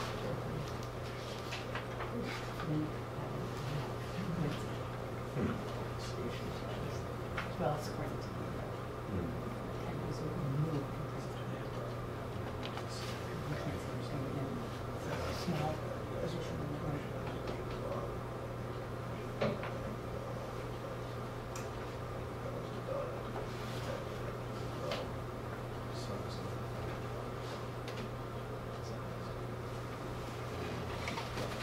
So do you want to say it in here, or that is, it's definitely a special condition? What? Approval.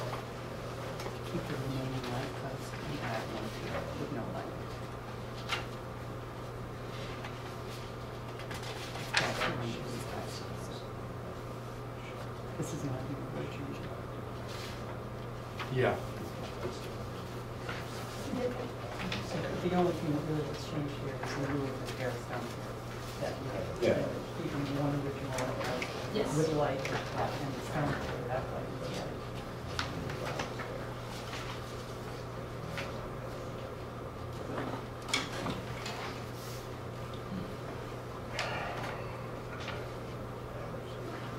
We still got another hour to go here, you know that.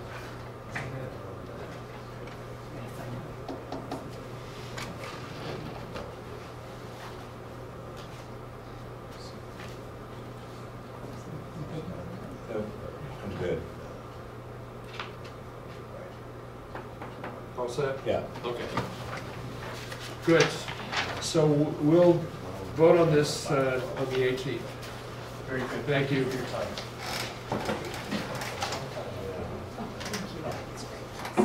Okay. Approved minutes from 3:14. We don't have them yet.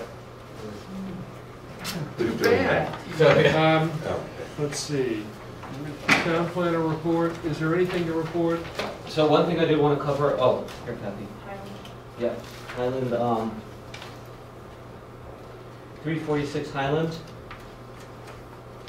Oh, the stone veneer? Yeah, the stone veneer. You can take it. So Kathy and Steve went out to site inspect that. To site inspect the mock-up. Steve, what do you think? I thought it was okay. I thought the colors were okay. This was the Is that it? Nope, this is the Yeah. original. Ah. Here's the mock-up. What I didn't like about it is that it looks like a veneer because the stones don't really look like they're weight bearing, the shapes of them, and so I suggested that they try to make the stones a little more horizontal. And Oh, also, yeah, right, I see what you mean.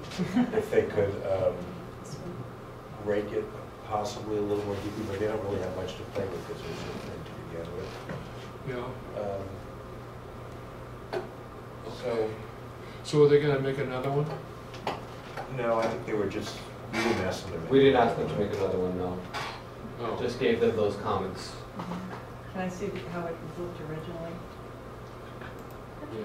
Yeah, It's a mess. yeah, it's a mess, right, so this is. Those are all pretty regular. Yeah, but there's so much cement, there's. Yeah. Do you have so any other much- photos besides that one?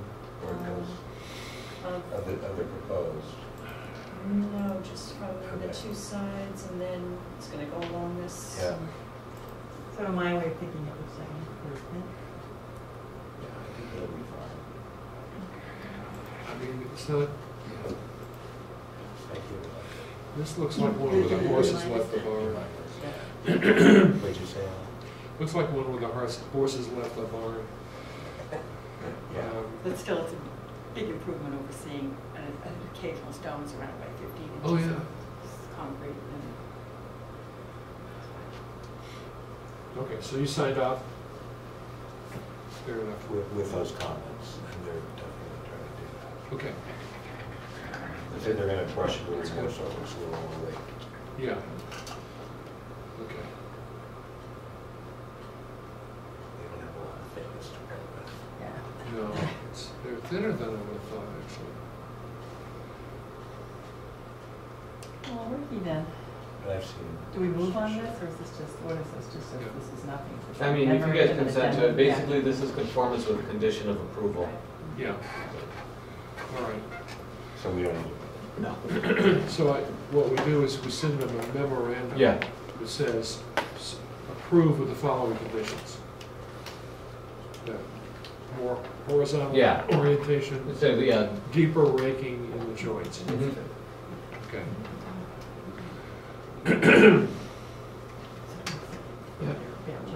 All right. Yeah. Okay.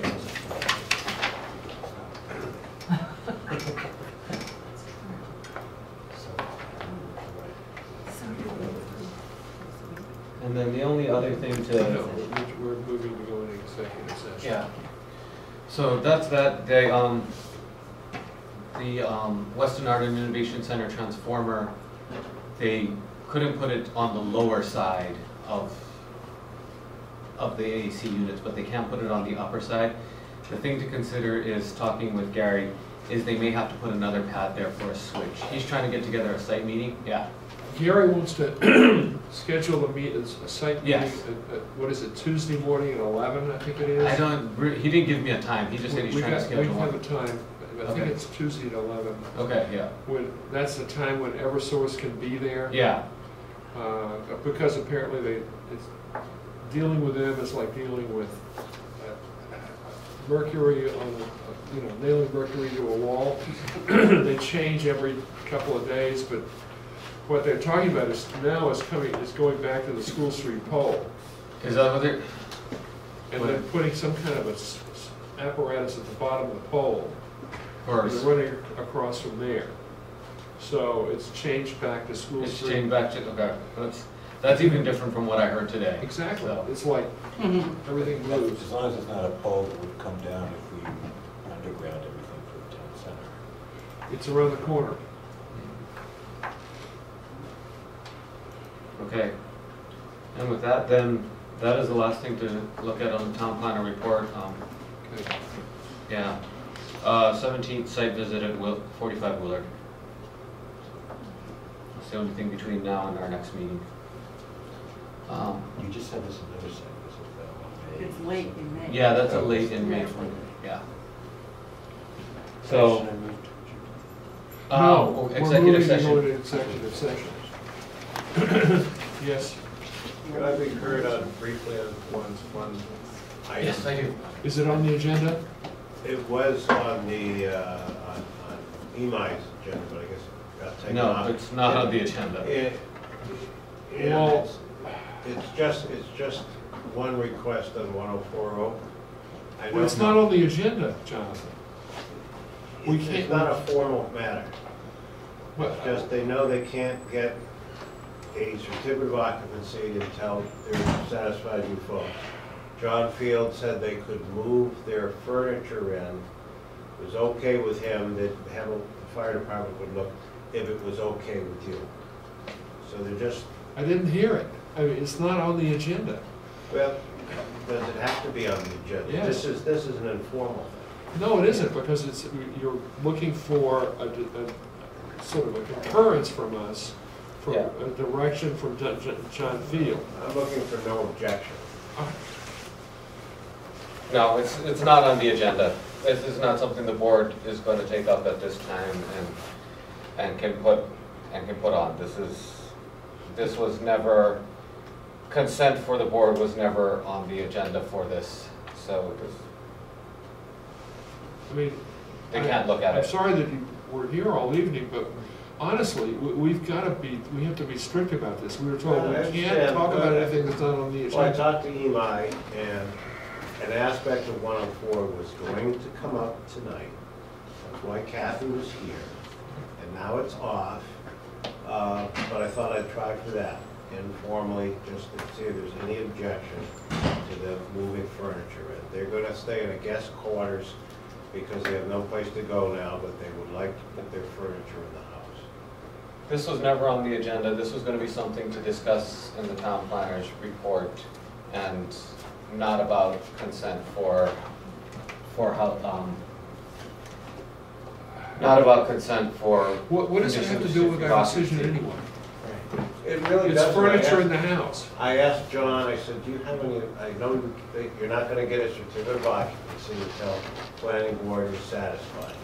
I said to John, do you have any objection to them moving their furniture in? He said, I don't, but he didn't wanna go across you guys. If they have no objection, I have no objection. It's not even a formal matter. Oh, I think it's our, we have say in that. Well, that's, Moving that's, furniture into that. well, that would be an answer right there. It's not occupancy. I don't think we can consider it.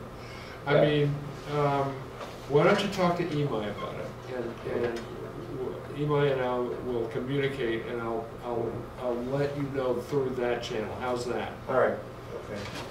All right, thank you. Do we have a motion to go into executive session? So moved. Do we have a second? Second. Oh, all right, roll call. Steve? You're doing it all in favor? Yes, you're doing all in favor? Yes. Aye. Aye.